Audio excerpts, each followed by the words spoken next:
Synapses are firing on all cylinders. Got to run that.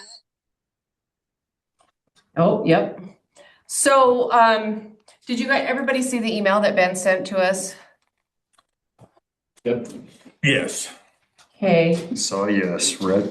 so, oh, yep, he's sharing. Haven't been able to. I didn't really get a chance to No. look it over, so I apologize.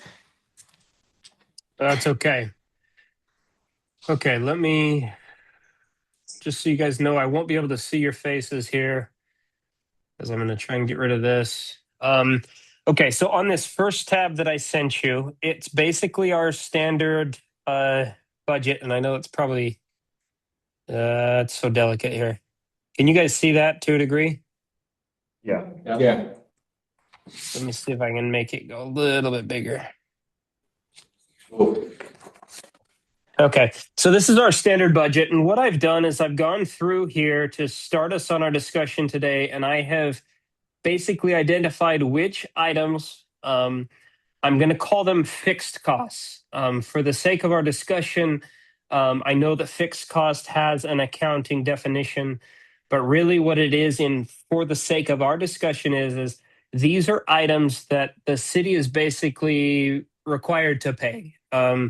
It's items that if we don't pay them, there is a penalty, there is a problem, and so I've eliminated them from our discussion. Now that does not mean we cannot discuss them. I'm more than happy to discuss them if you have any questions or desires.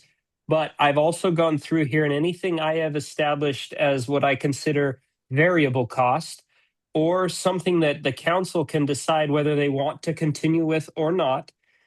Even some words, like council travel. Mayor and council expenses, council is a discretionary fund.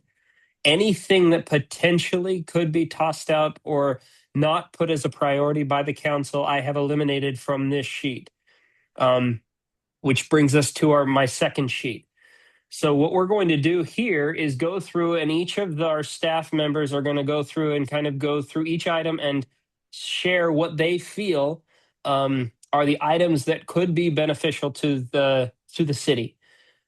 Just so you guys have a full understanding of how I asked them to create these lists, these items are a massive wish list. Any item that they can even think of that may be a benefit to the city, even if it's a fringe benefit, I wanted them to put on this list, mostly so that each of you as a member of the council who is not attending staff meeting or in the building would be able to understand what potential needs are.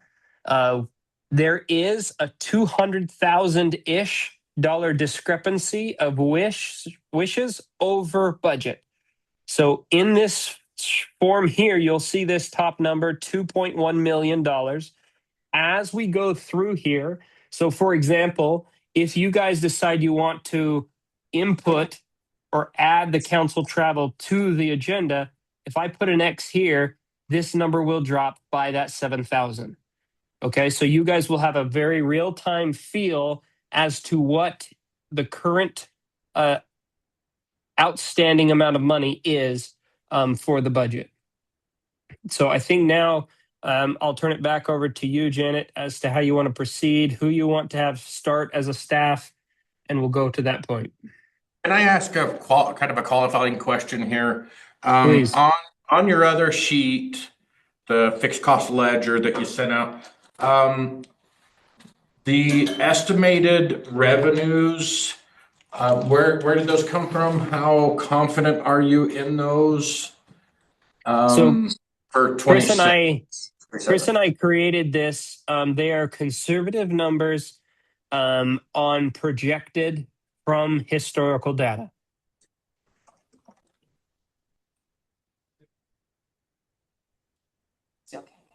Okay. Do you know how accurate we've been in years past on that? I mean, so far this year, our revenue is looking stronger than anticipated. Has that been the trend? Yes. So you'll actually see here fiscal year 2023, right? 800,000. This is just for the property tax element. Whereas March 2026 and projected 2027 is 1.12, 1.0, 0.012 million. So we've had home values increase. There's also been a few property tax increases in these numbers.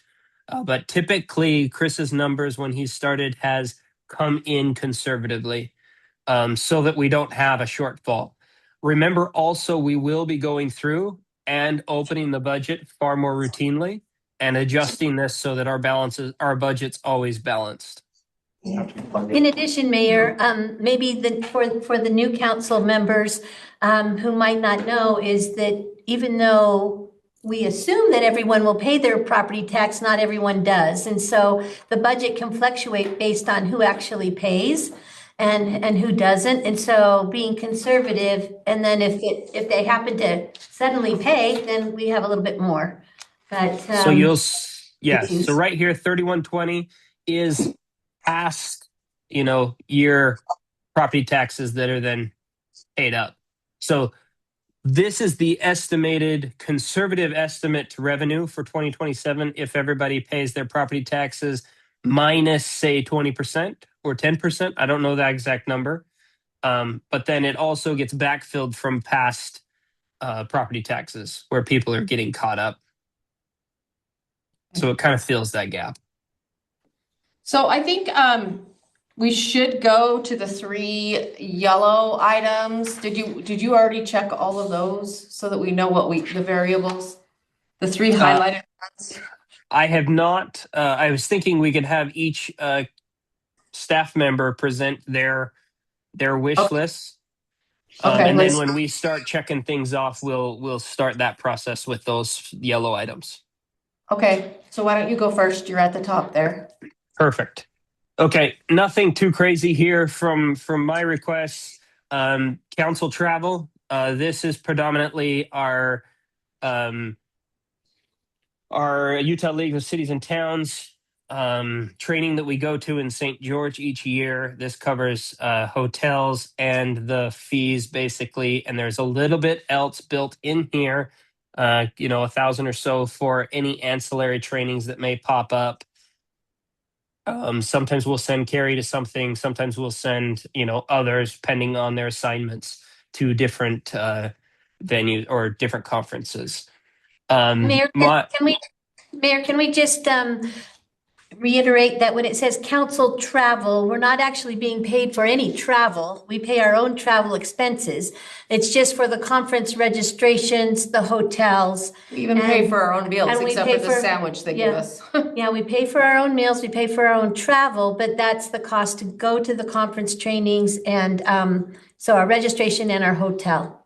So I just wanted to make that clear so that people Correct. would understand we're not being paid any time for travel. That is correct.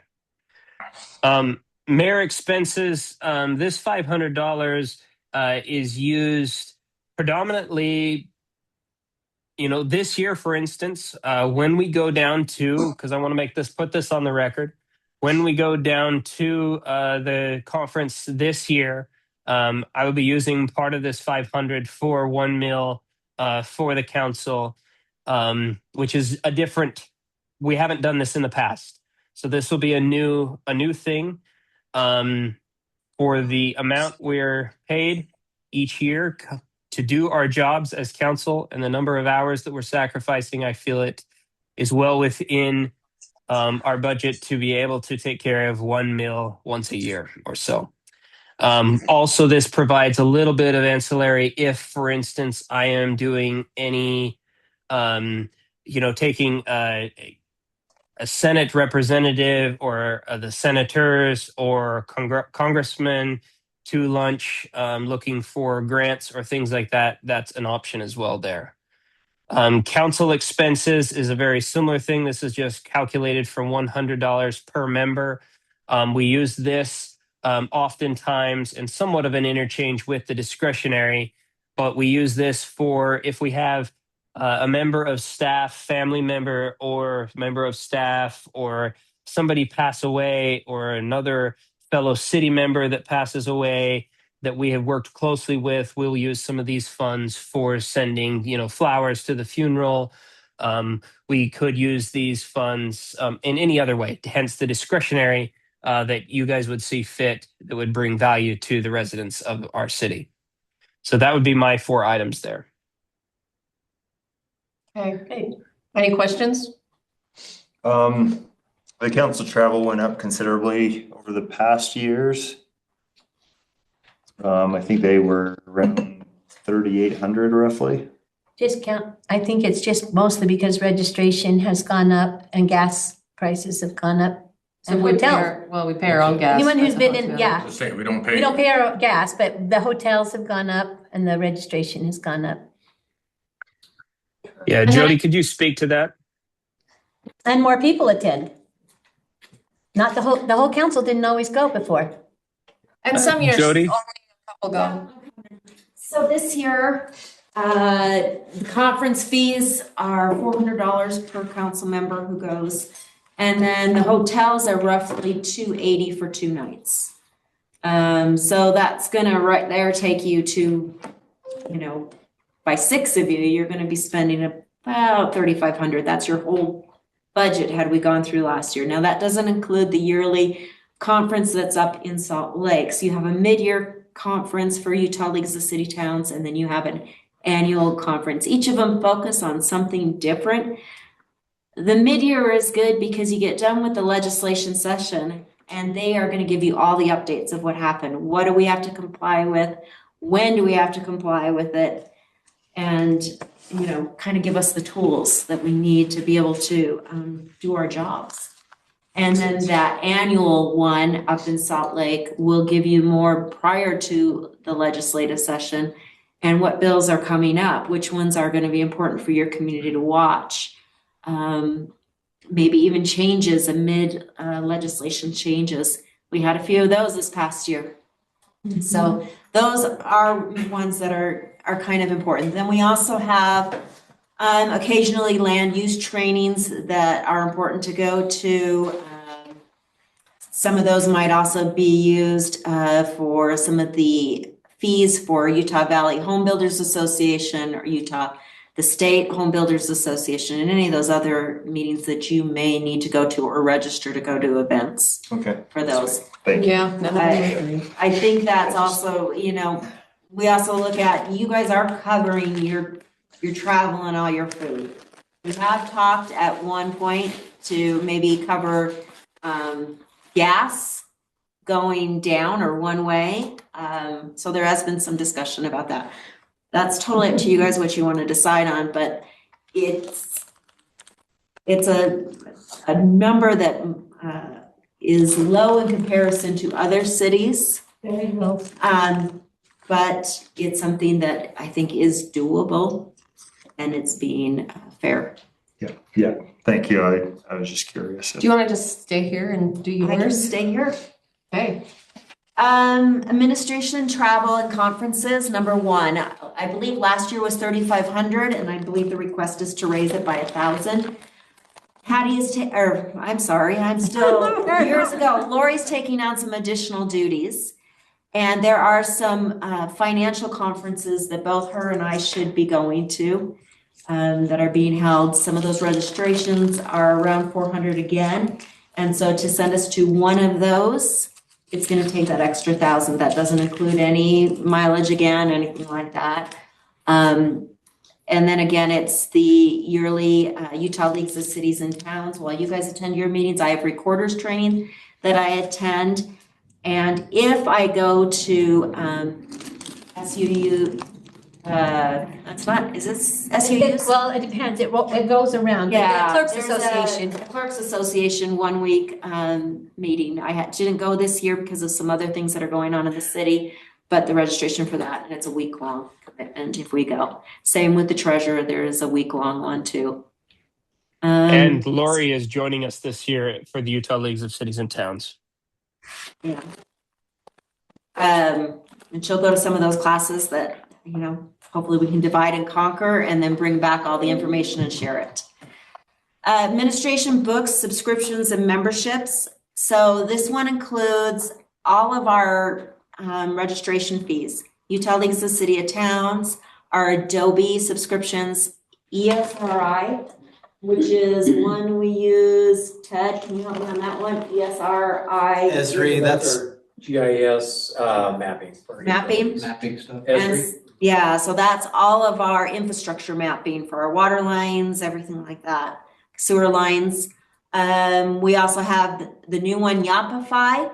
It does not cost us anything this year, but in future years that we'll have a little bit of a match to have to. Yeah, this is year 2 and then year 3 is 75. That's fine. So that one's a little bit of increase, but I don't think it's much.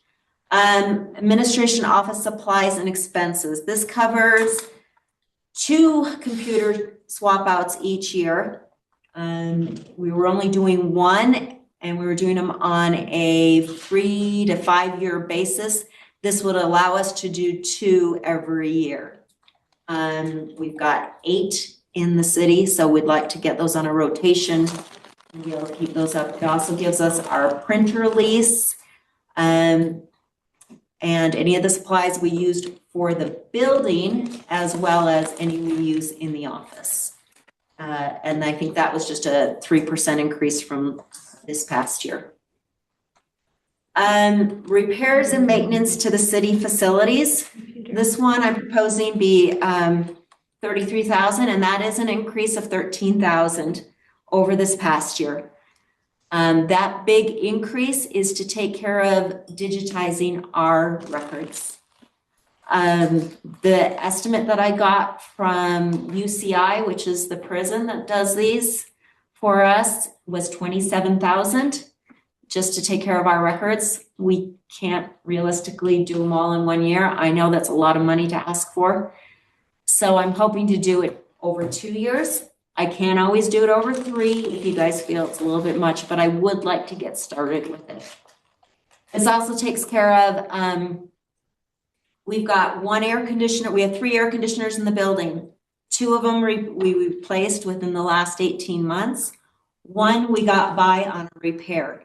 We know that at some point it is going to have to be replaced. So that also probably will go into repairs and the maintenance facilities, as well as any crack seal that we need to do on the parking lot, filling of cracks. Possibly a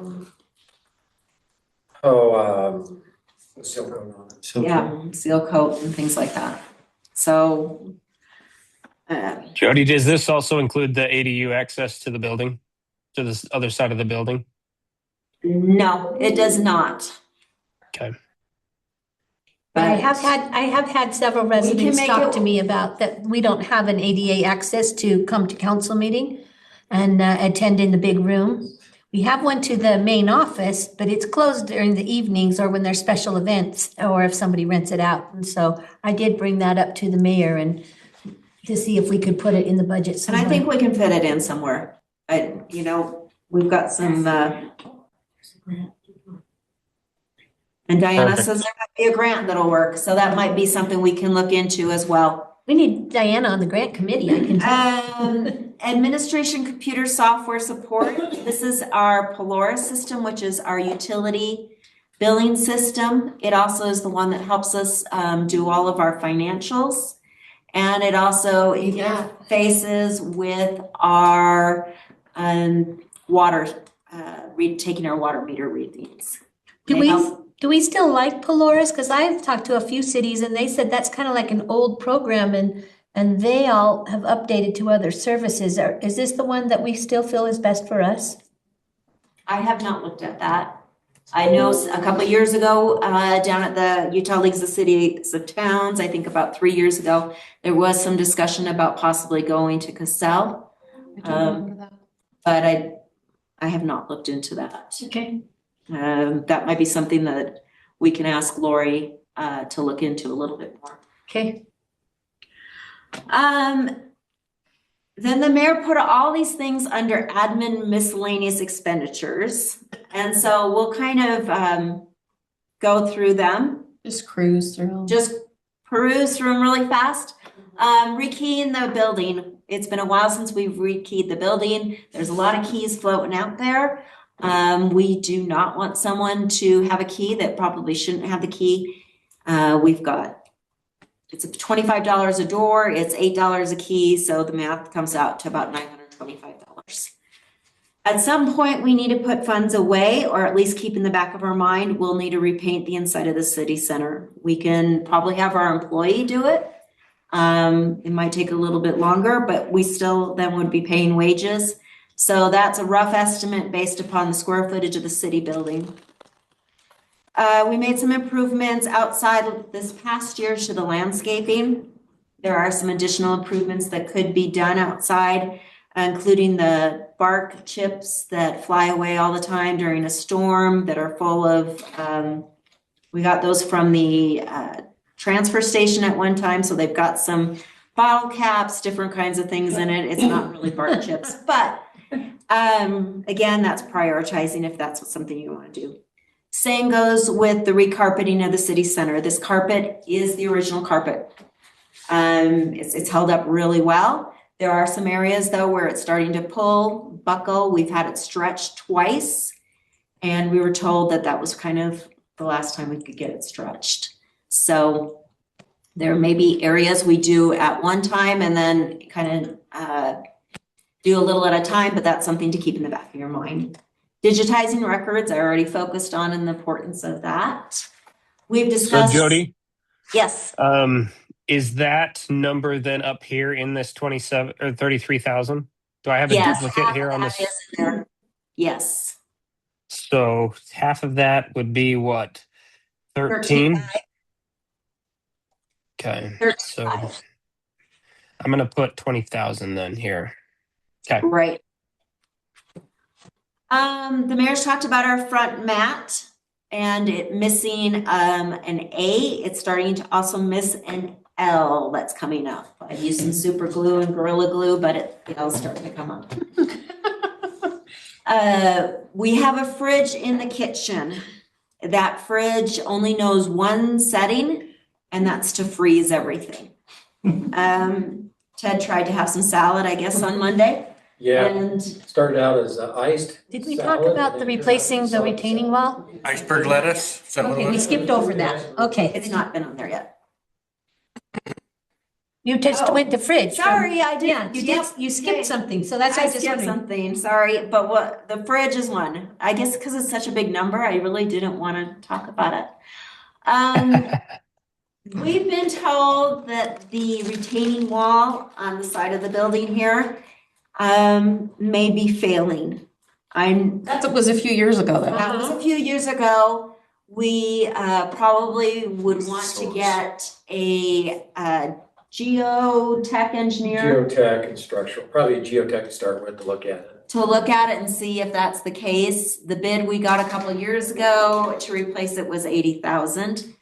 So that may be something to put on your radar as Is that well. a safety It is. element? So If it is failing. it's a big number, It's but it's listed here as a 4 or 5 in priority. Should it be considered a higher priority if it is a safety issue? If we find out from the geotech and the structural engineer that it's something's, It might move up. it may need to move up. Should So we put a sign on there so that it's a notice that don't climb on Falling this? rocks? We have kids who come and play. I see them riding their bikes or their skateboards or whatever, and then we know in past years, kids have climbed down those to get to their friends. And I just wonder if that's an issue, if we need to. we haven't seen a lot of that recently. Okay. But maybe that has to do with the demographics in the area as well. Many kids. Just the Hilliard kids who live around here. so- Yeah, and I figure, you know, They're that's a- expendable. Carry on. He's got spares. What would a I guess you don't know off the top of your head, what would it cost for a geotech engineer to come out and look at it? I I'm usually, texting one right now to see if he'll come look at it with me. I think the initial visit, he'll come and do it and just look at it with me. Okay. If it requires some analysis, it kind of depends on what it needs, but we're probably talking a few thousand dollar range. Okay. Down, do a little study on it or 3,500, but I'm gonna text one right now and see if he'll look at it. Glad you have friends. This HVAC repairs and replacement, I did talk about the air conditioning, but I didn't talk about the heater. We've got some damper problems going on. In order for us not to run the air conditioner in the winter, I have to physically go outside and shut off the air conditioners. Because the dampers, I think there's a problem with them calling for heat when they're supposed to be calling for cool, and cool when they're calling for heat. That 8,200 is a rough estimate. It might also go towards repairs on the boiler system. Keep in mind that all these systems are from 2009, when we started first constructing the building. So we are getting to that age when we're gonna have to probably start making some repairs. Time for the remodel. Yeah, well, I wouldn't say a remodel, but at least some annual maintenance is what we're looking at. I was asked some time ago to get a quote for putting an audio system in the large multi-purpose room for when we have town hall meetings. We don't like our duct tape? I have gotten criticism from people about our sound system when we do those meetings and our cameras. So if the council chooses to want to put a audio system in that large room, the bid I got was for $36,650. Yeah, I think it's for that, and we also rent that room out to people and That would and for their not own things, go right? with that. We would not, that system would not be available for them. Oh, okay. So if someone who's gonna have their own event, they couldn't use the sound system. This is more of the audio system that would allow us Software. to broadcast our meetings and a few other things. It'd be like a secure. Yeah. So that's, It's a lot of money for speakers. Yeah. it's a lot of money for having a town hall Theater, yeah, meeting yeah. once a year. I mean, if somebody did want to have their own meeting brings the and cost use it, together. could we just charge them extra to use a sound system? Yeah, That would help pay 36,000. for it. Yeah, 36,000. Each time. Some money. I don't know, I just think that we could consider it because I think Gary, it out more if people would be able to have a multi-purpose room. It's not that kind of sound system though. yeah, not that kind of system at all. This is just to hook up with creating a Zoom connection or the Teams equivalent in that room. Oh, I see. What did this thing cost us? This thing was $8,000. Okay. Just the speaker or the mic set, right? The speakers, yeah, and the mic set.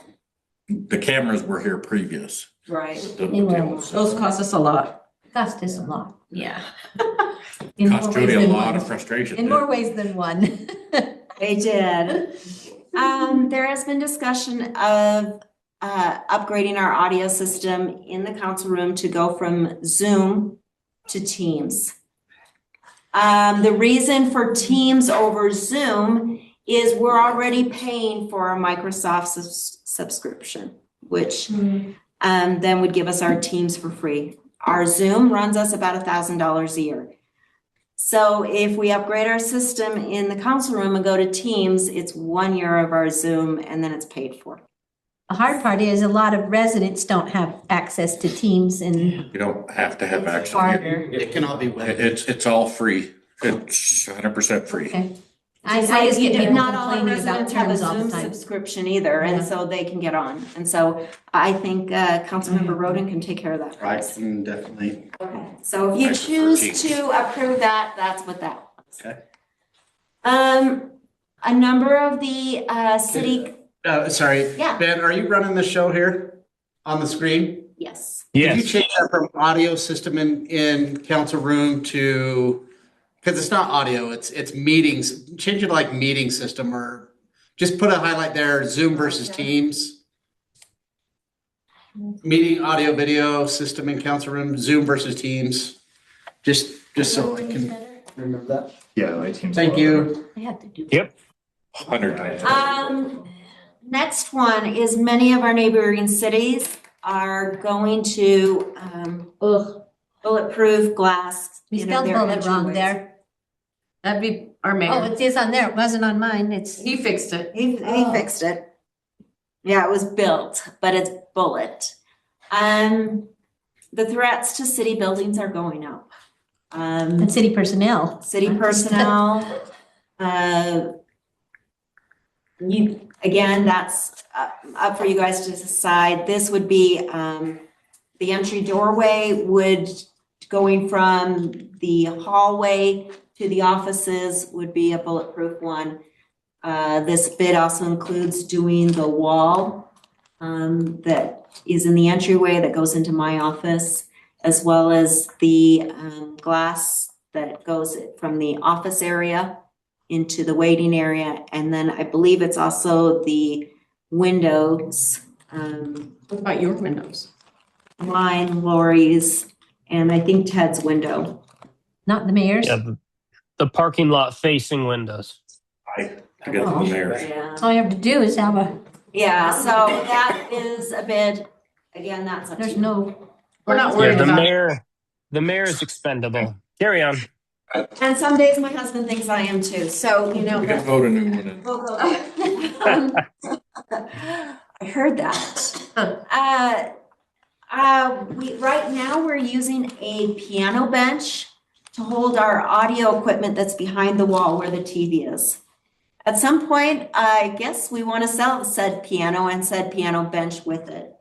But it's really, I mean, it's a hokey system right now. We need to put something in there to hold on to that audio equipment, some kind of shelf and things like that. Yeah. 500 may be a little bit much if our city employee can put it up for us, our public works guy. You're already saying behind this wall? Yes. Okay. So we're looking at a rack system kind of to Okay. hold the system on. okay. Here comes one that I think is necessary for us to do, and that's to replace the locking mechanism for our front door. Yes. Our door right now, people are having a difficult time opening it. You have to pull hard, you have to push down hard. That lock needs to probably be. I think some of our older residents probably can't get that open. Oftentimes Amazon, anyone who's doing deliveries, anyone who doesn't know any better to push down will come and leave and think we're not here, even though there might be 6 or 7 cars in the parking lot. And then they'll call and say, why aren't you here? And I'll say, we are here. And well, we can't get in the building. And it's just a matter of that locking mechanism on that front door. And you needs do to be have that replaced. little piece of paper on the front. I do, It says- Reading is hard. Sometimes, Listen, yeah, it's just a little bit difficult. Your report is just making me feel like we're really ghetto here, but, it's okay. We've Keep done our going. best. We're not ghetto. We aren't. Aren't. City Center building signage, we've had some comments from a number of people, including the council, about the signs that are on Woodland Hills Drive. The old signs that say Woodland Hills City Center over here, so. The one looks like it's been set on fire. You can't even read it anymore. It looks like all browned and. So I'm Those were Eagle proposing, Scout projects. yeah, years some of ago. those. Repairs to the outside of the city center, we've got some windows that are leaking. We've got some siding that's come undone and then needs to be replaced, and the mayor can probably expand on that because he flew a drone overhead and took some pictures. Mayor, do you So actually right there to the west of you guys, that wall right there is the same building material that actually Steve built his home with. So it's a foam insulated foundation wall. And where it meets the rafters, it insets about 1.5 inches. And that inset has created a ledge by which water sits as it sheets off of the siding. And it is pooled and is starting to fall through and flooding in those windowsills. So if you guys look right there behind, well, nobody's sitting there from the last time I looked over there. But at that window right there where Jody's pointing, all of the windowsill paint is bubbling. So we do need to do something or we're going to have a much larger problem than $5,000.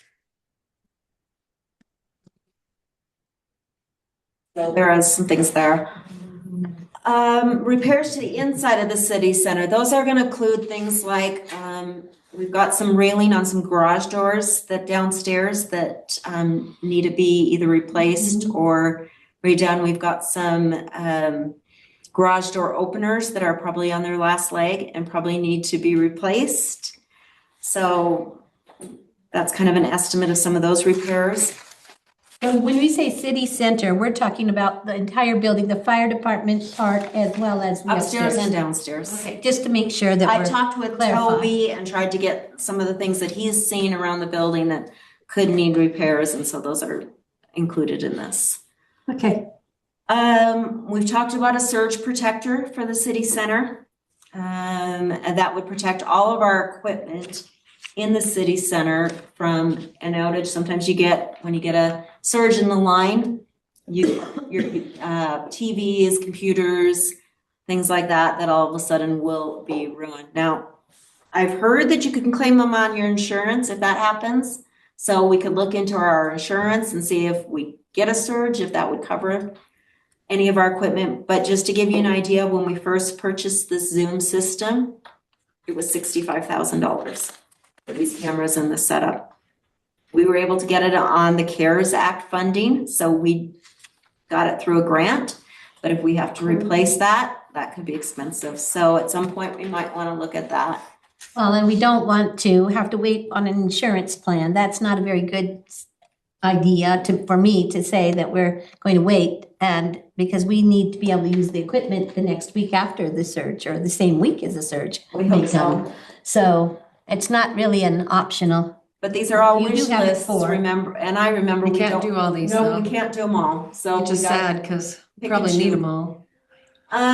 There was talk about replacing lights in the city center and going to LED. No, What's our monthly electric bill?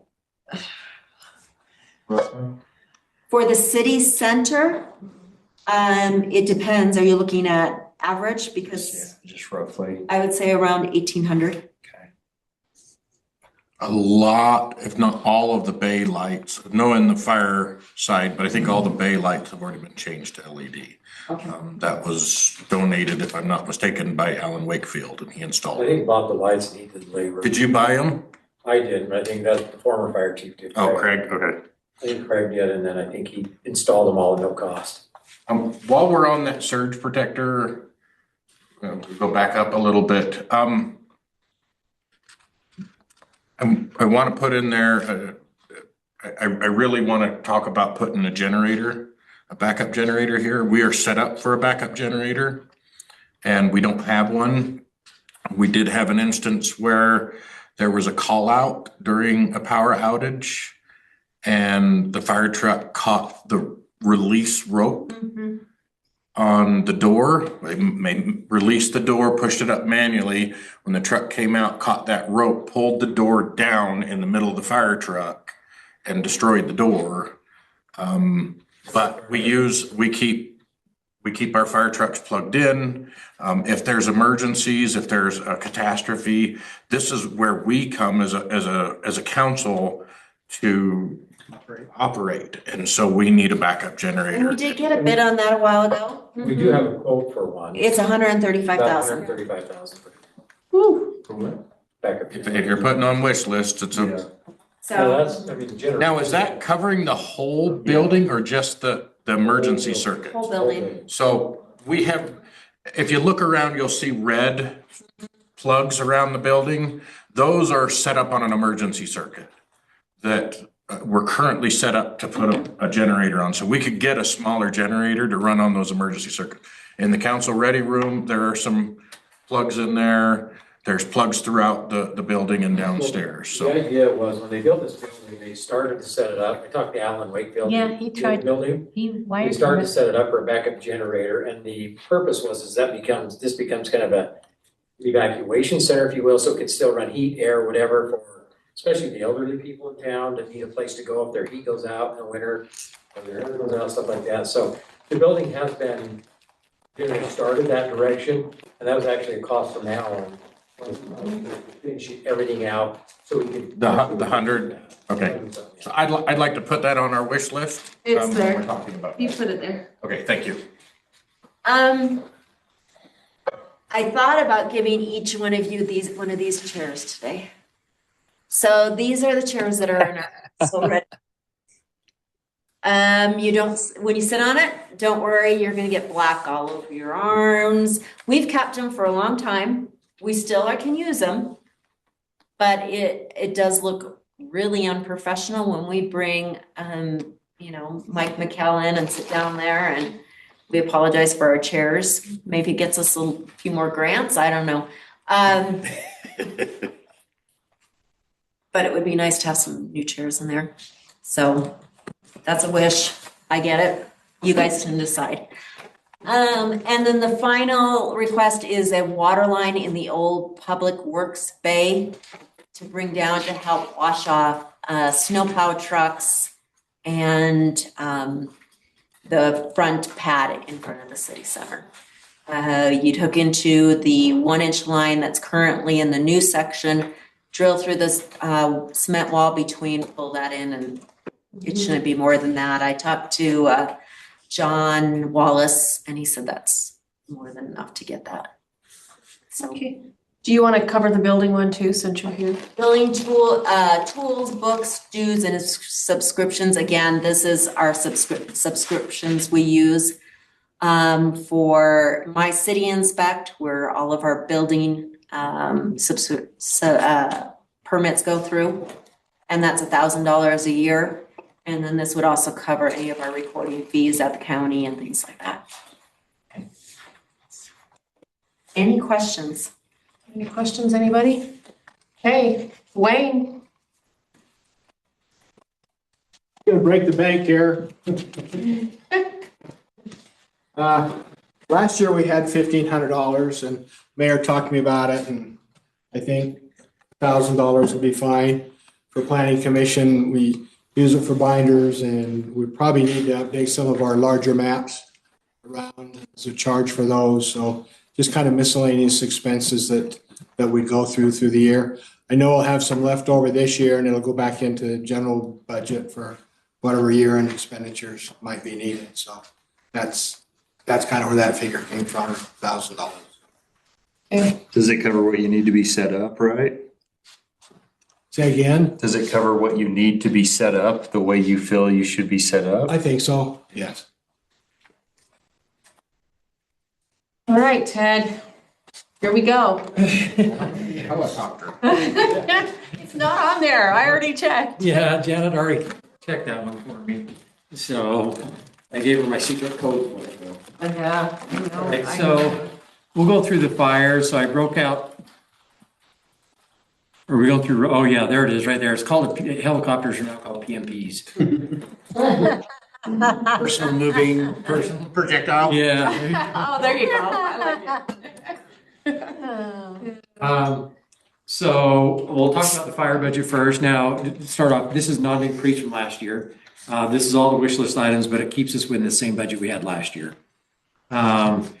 So replacing outdated structural PPE, we have a bunch of sets that are outdated, and I try and replace a few of those each year. One, because it's required by NFPA, and two, it's also a safety issue to protect our firefighters. So I put some sets in, I put some budget in there for some new sets of PPE. We have a couple of people that are longtime fire guys that still have old sets we need to replace. We've got a gentleman who was professional on our department. He's one of our assistant chiefs, and his PPE is so old, he won't go into a fire. He's the most experienced person we have. And he won't go into a structure because his PPE isn't protecting him. Yeah. Ted, can you talk about what does the expiration change on that? You know, what does the fire rating on your PPE do as it gets older? So a couple of things. One is NFPA requires that PPE has a life of 10 years. So every 10 years, you have to replace your PPE, and that's for NFPA requirements. And then it also gets derated on the temperature over years. So it starts out, PPE will protect you up to roughly 900 degrees when it's new. By the time you hit that 10-year life, you're down to 300 to 400 degrees. And when you're in a house, you're well over 400 degrees a lot of times. So, but in addition to protecting our firefighters, it also goes to our NFPA compliance, which goes to our ISO rating. And an ISO rating is what insurance companies use when they look at insuring homeowners here.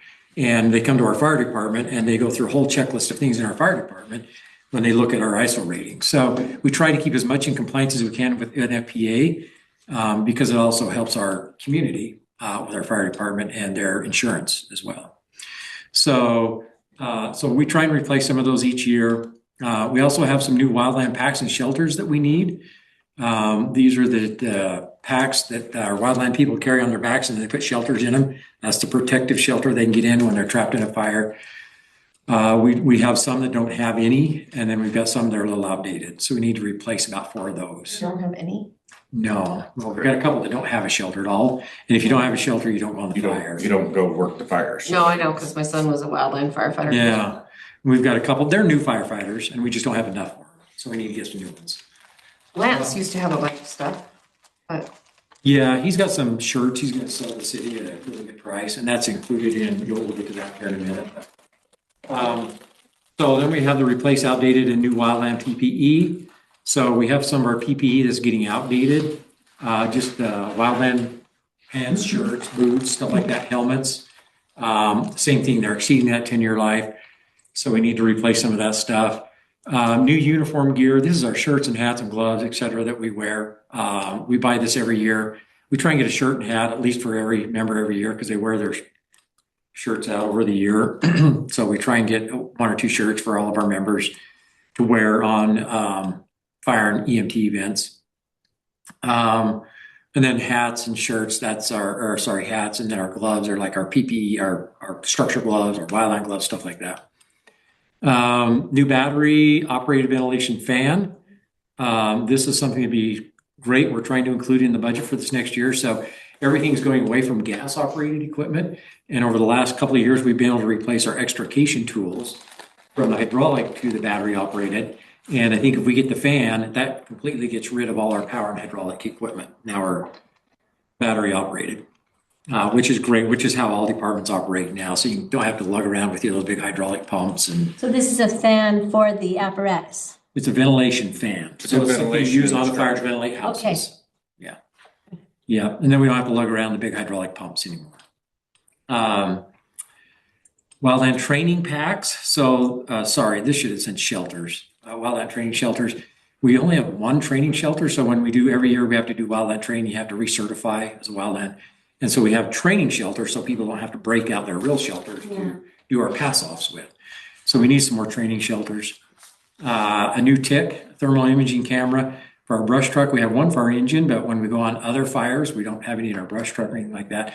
We had an extra, but it's old and it's broke now. It doesn't work. So Worth fixing. yeah, it's not worth fixing. So it's better just to replace it. Miscellaneous tools and equipment. This is just an item we use. I looked at last year's budget. This is when we just need miscellaneous things for our apparatuses that we run into through the year. Something breaks down, we need some new equipment, or we have tools that we need to displace to pick up. Light bulbs go out on them, those kind of things that we just do right here. And then we also need a few more wildland tools. So those are all the items I've added into the budget, hopefully to cover this next year. Like I said, it's not an increase in the budget. It's just maintaining our budget we had this year. Fire training. Once again, this is keeping within our current budget. But how we spend that money on fire training is we go to winter fire school. So that's for all our firefighters. This is how we get because we have to recertify every 3 years. And you have to have 180 hours, training hours to recertify. So this is how a lot of our firefighters get those recertification hours. So we go to that winter fire school that's put on by the Utah Fire Rescue Academy down in St. George. They donate their own time. It's usually over a weekend.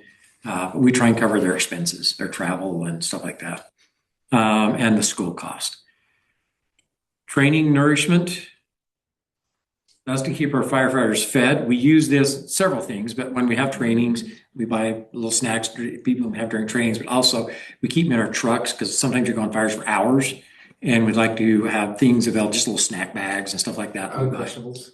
What's that? Uncrustables. Yeah. Uncrustable, yeah. That you We're could gonna fry. take. In the pockets, you have an uncrustable It pocket. included a If fryer. that's in that here. PPE, I'll support that. In the middle of fighting a fire, pull out an uncrustable, boom, fire's out. usually you have water left over from Woodland Hills days, right? Yeah, we're out of water. We're out. You used it all? Oh, you got a long way. That's right. Gonna have to buy some. So that's what we buy our water with, and just our stuff, that miscellaneous stuff that we fill our packs and stuff. Run out of Bald Mount Polk Creek Gatorade, so. Yeah. Yeah, We've been eating bulk, We had so for 6 much years, of we've been that. eating those snacks and they got a little old, so. We had a lot of snacks. After Woodland Hills Days, I always bring all that water and I just stack it in there. Yeah. Like, I let you put it where you want it. I Completely just wiped out. chuck it. We've used it all. Gets hot in those trainings.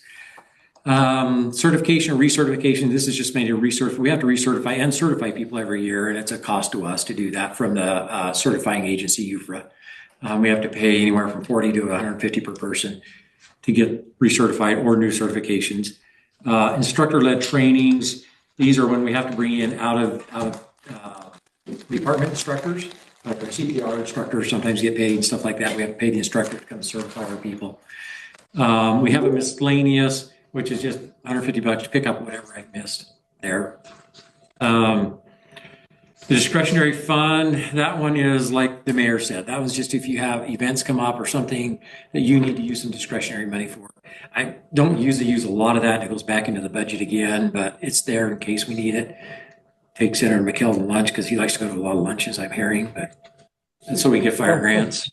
If he's gonna get us grants, then I'm all for it. Yeah.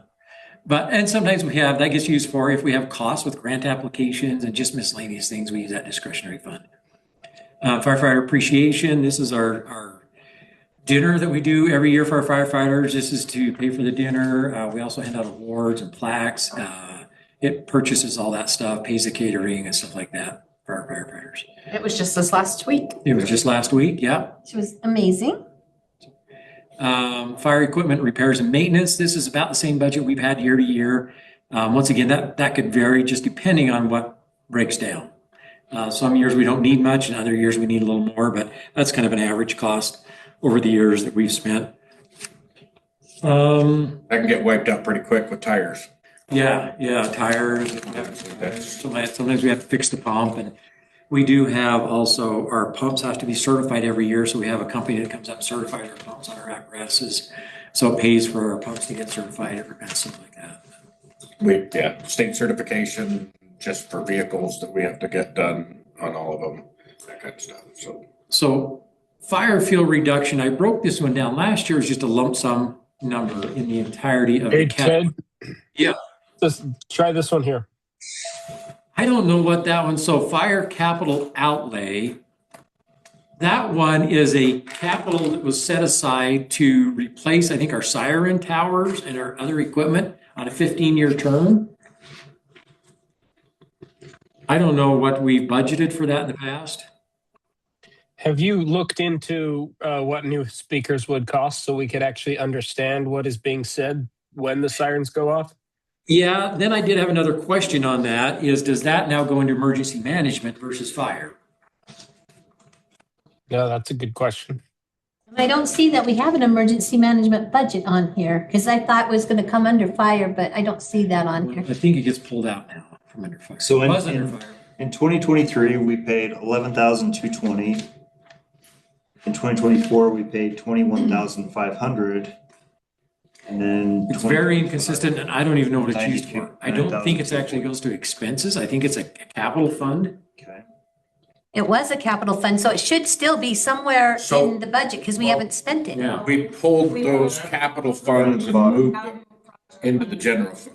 Right. So we don't have that budget in Yeah, there. we pulled all the funds out of the capital Oh, yeah, I remember accounts that and now. put it into the general and it's going towards roads. So we really don't have that fire capital outlay, and I think that money that's in there before, it's very dear to year, it's just been pulled out, and put into the funds. And my guess is it was for replacing parts on sirens. And now, do we go into, does that go into an emergency management budget versus fire? And because of the way we're doing things now, I'd rather see that come in as a, when we need to replace it, it comes in as a budget line item. We need to replace $10,000 in speakers, and it goes up here on the list. And I think it's great to move it to emergency management. I think it falls directly in with what Aaron's doing there. So. Perfect. So for the fire fuel reduction, this one is basically a category for our wildland fire crew. So this is the crew that goes out on the national fires every year and makes us money. But it pays for pays for itself. itself. And So- then So isn't this kind of Then some. deceiving if we're approving? the So we have to pays- approve the budget so they can spend the money. Still spend it. And then the money comes in And to the money comes offset. back in to the general fund. I just want that like thrown out there so people don't go, wait, what? I thought it paid for itself. Yeah, we actually made $130,000 on the program last year. So it more than pays for itself. But we have to set this budget aside. And once again, this really isn't an increase in the budget. It's just to keep our wildland crew budgeted for the year. Okay. We need some we have to get new PPE for some of the firefighters, some hand tools for the truck, and some new hose, because we've got a few hoses that got holes in them. Not great when you're on fire. They're in Nebraska right now, and I think they're there till Saturday or Sunday. So this is their second deployment this year already they've been on, and they're full deployments. It's not looking good. No, it's not looking good. It's we're just on a fire in Spanish Spanish yesterday. yesterday. Yep. We've had a lot of And fires almost- already. So are we, so All is over the Lance's state. stuff wearing out? Are we replacing, I mean, because he should be getting new stuff too. Not every year, but because he wears it all the time. So it's, So far, he tells me he's okay because he's had enough over the years. okay, I just want to make sure, again, fact, he's selling they us wear some out, of his. their fire retardant wears out over time. He had a lot. He's actually selling us some of his because he's got so much of it. So we don't have to buy it brand new. Because Sell safety insurance. is paramount in my mind with those guys, 100%. Yeah. It includes Lance. He's selling us all his yellow pants. Not yellow pants. He's got green. He's one of the lucky ones. So the fire fuel reduction discretionary fund. Now, this one I thought about renaming. What that was the hotel cost for our crew last year. Now it's all reimbursable, right? We get that money paid back by the state, but all of our hotel expenses, all our motel expenses went to the discretionary. So I wonder if we ought to call it like travel expenses or lodging expenses or something like that. Travel and lodging. Because I just don't think there was a better budget line item to put that in last year, so that's where it went. But I And think don't we ought to they, rename it. don't they don't always have that, like sometimes they're in tents and stuff, right, Depends a on lot of the time. Yep. But, When it does happen, they get reimbursed. and traveling there and back too, they get hotel rooms, right, when they're traveling. Yeah. Yeah, we basically get all this money back plus some. Also, keep in mind, and I know, we do get the money back, but there's sometimes we have to float it in the budget. Yes, So right. there is that. 3 months or so, we told us once. Sometimes more. Some from the Palisades fire. Mm-hmm. So we've got to float that money, so we've got to keep that So- balance right. Yeah, so that's why we got to approve these budgets so that we can float the money until we get it back from the state. Makes sense. The fuel, same thing. Fuel just depends on how many fires they go on. It is only for their fuel cost is all that is. So there's not a lot of a variable, but it varies depending on how many fires they go on for the year. But that's generally about where we've kept it. Some years we spend about that much, some years a little less. And then the equipment repairs and maintenance, once again, that's just used to fix our truck or their pump if it goes out so they can keep active on the fires. That's just kind of an average cost we keep in there. Some years it's more, or some years it's less, not usually much more than that. But if we don't spend it, it goes back into the budget and all reimbursable. Sometimes the fire pays to fix, if they're on a fire that breaks down, the fire will actually sometimes pay to fix that equipment. I have a question. I noticed that we didn't have anything on here in the budget for chipper days on spring and fall. And I know we try to get a grant every year, but it's not guaranteed. So are we going to budget for that? So it's Under in the parks. Oh, it's We'll under cover that here in a minute, parks. yeah. Well, why wouldn't it be under fire? Because it's fire reduction. We'll talk about that here in a minute because that's an Okay. interesting one. So do EMS, you're gonna do the EMS? I can cover EMS. I went through this with Rachel. So the miscellaneous medical supplies replacement, that's a budget that we've always had, not changing that budget, 7,500. We just keep that in there to replenish our medical supplies, which Brian actually does for us every year. We have to buy replacement equipment when we use bandages and whatever. So, What we don't get replaced by, we try to get as much as we can replaced by Salem because they charge for it, but not everything gets done that way. And when things expire, obviously we have to replace it. We just had to replace quite a bit, but we've been running a long time not spending that much. We've done really well for a number of years. So. Mhm. the medical training, this is one we did add this year. It's in the equipment supplies budget, but So how come it says training when it's the PPE? yeah, that's because I probably didn't copy. I copied. It shouldn't be training, that's. It should be PPE. So change medical training to PPE if you would, Ben. Yeah. Go up one, Right here?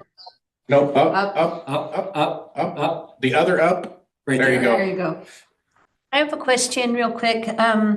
So you said that the fire budget wasn't any different than it was in the past year. Is the EMS budget different other than the ambulance? $150,000. Other than the ambulance, I just. She said that. I heard her. She said it. I said it. Other than the I'm just giving you a hard ambulance. time, Yeah. Terry. I was just wondering, is this about the same as it was last It year? went up a little bit. It went up about 30%. I'll tell you Okay. why. I'll explain why here in a second.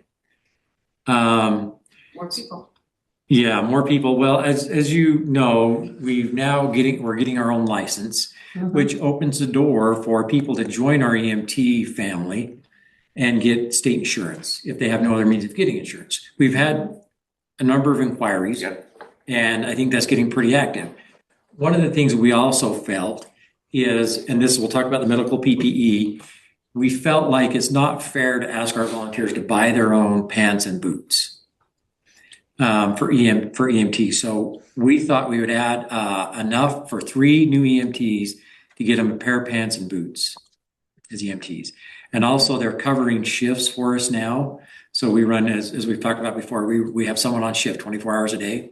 And so this just helps us also get more volunteers in our community, and to expect them to have to come join a volunteer department and buy their own equipment, which that's how we've done it in the past. But if we can incentivize people to do that and for nickels. Not that it matters where it is, but where, do you know where the money is that we're paying Dr. Myers for and things like that? Because we do have some additional fees now that it's costing us more with our own license.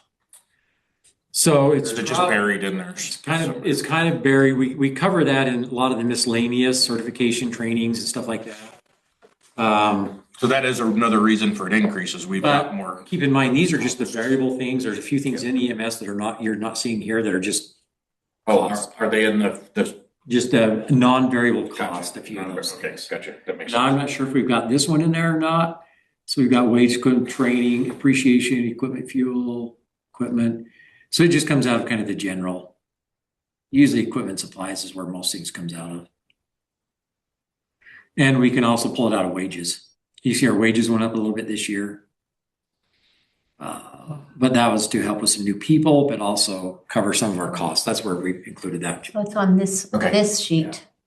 So we did raise that up by about $3,000 this year, and that was to cover some of those those Dr. Meyer expenses and stuff like that. Okay. Where do we get to? So training. So we have certification trainings.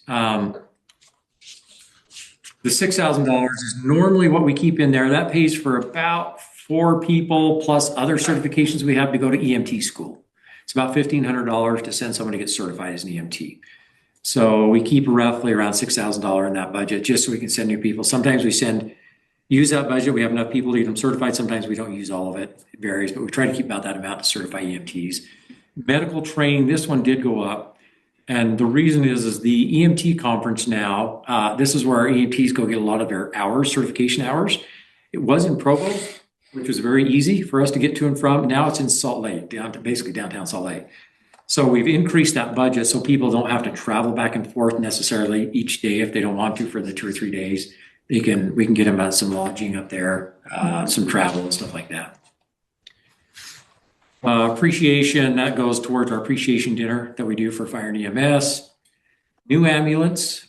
Will you reiterate, we seem to have a false narrative out there. Will you reiterate where the money is coming from for the new Yes. ambulance? So the new ambulance, we budgeted and had approved by the council to spend up to $150,000 on new ambulance. The money for this is coming from the sale of our fire engine. So Brian right now is in the process of getting our fire engine listed, our second fire engine, because we have 2 fire engines. We got the new one a couple of years ago. Our old one, we just no longer use it. We hung on to it for a couple of years in case we saw a need for it. For example, if we go on these EMACs, it's nice to send one engine on an EMAC and have one in the city. But those are so far and few between that I don't think it's worth the cost of trying to keep a second engine here when we could use another ambulance. And we're So gonna talk about selling the engine here. that'll come up on a budget item. So we're gonna sell the fire engine. I think it's estimated $180,000 to $200,000 is what that'll sell for. So that will cover the cost of our ambulance. Okay, And thank if I you. remember, this 150 was an approval limit. It's not that's not what you're expecting to spend, Right. but it's just, you want to be able to get the right engine or the right ambulance if it's available. Fast. You don't want to have it, because they go quick. Yeah, these ones go quick. These ones we're looking at. Ambulances are hard to find on the market. When you find a good one, if you don't jump on it, you won't get it. So the cost for this is being covered by the sale of our fire engine. Thank you. EMS equipment supplies. That's emergency management equipment supplies. I'm not sure why that one's there. Just to keep you on your toes, Ted. Yeah, that one probably should go under, it's probably been there in the past, but we probably should move that under emergency management now. Do we have an emergency management Yes. space? Yeah, we do. We don't It's have not it, we very- just don't have it on these sheets that we're talking about. No, it's on These the are- fixed one. It's Yeah. there. I meant on these ones that staff is talking about. No, Because this is wish list. I bet Aaron's a staff. So I He just want, is. But he So- doesn't get a wish list. I guess. Very- I know what happens if I open it up to Aaron. Man, we are getting all sorts of stuff. So well, So one it's of- not a variable. there are a couple of things that, if we're talking about emergency management, as I'm the liaison over that, that we, in the past, we have paid for our annual dues to what's called UEMA, the Utah Emergency Management Association, and I would like those dues put on that budget, as well as for him to be able to, go to the conferences that they have and the other items that they have that are available for emergency managers for training and certifications and whatnot. So we have. some those budget. would come here. Uh-huh. staff, that's Yep. a staff. So I just was wanting to make sure that if that, I was gonna ask it earlier, if that was still, if we still have been paying it for those years, because I haven't been really paying attention of exactly which subscriptions and whatnot that we've been paying, but that is something that I wanted to bring to everyone's attention. There are a few things in that should be included. Okay, thank you. Okay. Ted, it's still you. Yeah. Roads and public Oh, you can see that. improvements. I can't see the screen yet. Okay. So roads, public improvements, streets, professional and technical. This is money we pay engineers who do our designs for us to get bid documents ready when we have projects we need to put out to bid. This year, we were looking at a storm drain project. So we had a flood study that was done a few years ago that we got grant money for from FEMA. And in there, they identified about a half a dozen improvements to help with the flooding from our community into other communities. We tackled one of those this year by doing some improvements to a detention basin. This is the next project on the list, this East Summit Creek Detention Basin. So the professional services is the cost for the engineering. And then the next budget item is the cost for the actual project. That's what was estimated in the flood study. So that would tackle another stormwater project next year. Road supplies, we talked about maybe combining even a couple of these items because there's enough of them to get confused. But road supplies really is just keeps us in whatever we need for our to keep our roads maintained. Signs, posts, equipment, stuff like that. Crack seal if we have to buy crack seal. A few things like that, road supplies. It's not really changed from last year, just carrying over, kind of similar to what we had last year. Discretionary, the same thing as the rest of the budgets. This is just to catch anything that we miss. That could fall under miscellaneous if we have to order something or advertising or whatever. Tools and equipment, I think we can combine that one with our supplies and just call it supplies and equipment. I think when Court was here, he'd like to break them out a little more detailed than I think we really need to. And I know that's because different people ran different sides of the building down there. So they kept things very separate. back then. I don't think we need to do that as much anymore. And once again, this is just to replace any tools that break down. It's kind of a carryover item with same with the supplies. Ted, can I ask you your professional opinion? We've identified our flood zones and our runoffs, and we've already been not threatened, but talked to by the county, basically threatened. If we don't proceed in some sort of planned fashion with this, I'm guessing it could get us into some pretty big trouble. Legal trouble. So I'll give you kind of the words that we heard. There was some flooding that happened a few years back, and it flooded a house down they're actually in the county, but as you go down into Salem. They sued the county, and the county just took on the lawsuit. And then they came and met with us and said that water came from your city. So if this continues, we're just gonna send them your way. Come after you guys if you don't manage your flood water. So that was hence when we got the funding from FEMA. We did the flood study, figure out how to manage our water. And now these are the projects that are helping us to do that. One of the projects is going to be completed by Three Bridges as part of their development. Yep. They're actually going to do one of the projects for us because it's a combination of Woodland Hills and Three Bridges. They need it, we need it. They're just going to go ahead and do it. So that takes care of one of them. This is another one. And then we got a couple more to do. So this might even be a one. It might even be a one. That's kind of my thought process on it, is that we could get in a little bit of trouble if we didn't proceed with mitigation. And if you, on the right, you see staff priority, they're got putting two. like how important they are. Yep, they got two. Two in That's this why I'm thinking one. it might be I mean, close to a one. We don't want to get sued. yeah, it could be close to a one. It's been that way for years, but it's probably time to take care of it. So, And we already put some money into the one that they did at the corner of 11200 and Loafer. Use that basin, that's right there. That's what he Yeah. was talking about, is Yeah. we've already done the one. Mhm. well, and we've done another one this year as well. Besides that one, we did one up in that basin that kind of goes off into Elk Ridge. So we were sending flood water down into Elk Ridge, and we had a detention basin that wasn't completely built correctly. So we corrected that one this year. Because Elk Ridge, the same thing. They came to us and said, "You guys keep flooding Loafer Canyon Road." So And the county is Picture. doing those projects, except for Three Bridges. We just pay our portion of it for them to complete it. that one, these ones Yeah. are all ours. Yeah. So the streets general maintenance, including the PMP, this is what you call personal something projectile. Yeah. This is the Man helicopter. project- No. Personal motorized. Personalized motor, yeah. Motorized project. Project. So this is the phase 3 of our project management plan projects. This completes all the roads being completed with the exception of those that we have to replace water lines in, generally on this kind of easterly side of the city. So this completes that phase 3. This is the one that we would bond for. So it's showing here as an approved budget item, but it's also going to be bonded for. But the money that we would get for financing is also added into the amount that we have to spend. So if you don't approve it, we have to take that amount of money out. Right. So it's a wash. So any of those that are in yellow, you'd have to take the money out if you don't approve Yeah. those. So there's the revenue right there. That's the bond money coming in. Just so you know. So that's clear. So, So that's what that project is. Vehicle repairs and maintenance, this is to repair our, like our mower if it breaks down, our, if Peterson breaks it, oh, good, he's on his mission. He can't break it. yeah.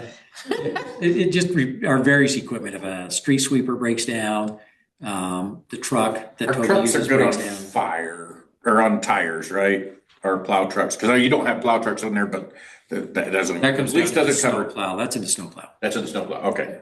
So this is just loader, service truck, any Yeah, part of the lawnmower, loader any of goes to those. this, the service truck, Toby's truck, a few things like that. Anything that lawnmower or whatever breaks down, just gives us some money to fix it. Capital outlay, once again, I'm not sure where that was going even. I'm guessing it was going into the capital budget and then coming back into the general fund, and now it's been. We moved it to the general fund. Yeah, It was so going not- out, that might have been for the service truck, but we were putting money away. Class C road maintenance, that really goes up in, should probably go as part of our streets general maintenance too. That is we get Class C road funds about 100,000 every year. We get from the state. That comes from the gas tax, the tax on gas. Our city gets based on it's based on the number of road miles you have. And we get about 100,000 every year from the state. And that just basically goes towards our maintenance of our streets. Okay.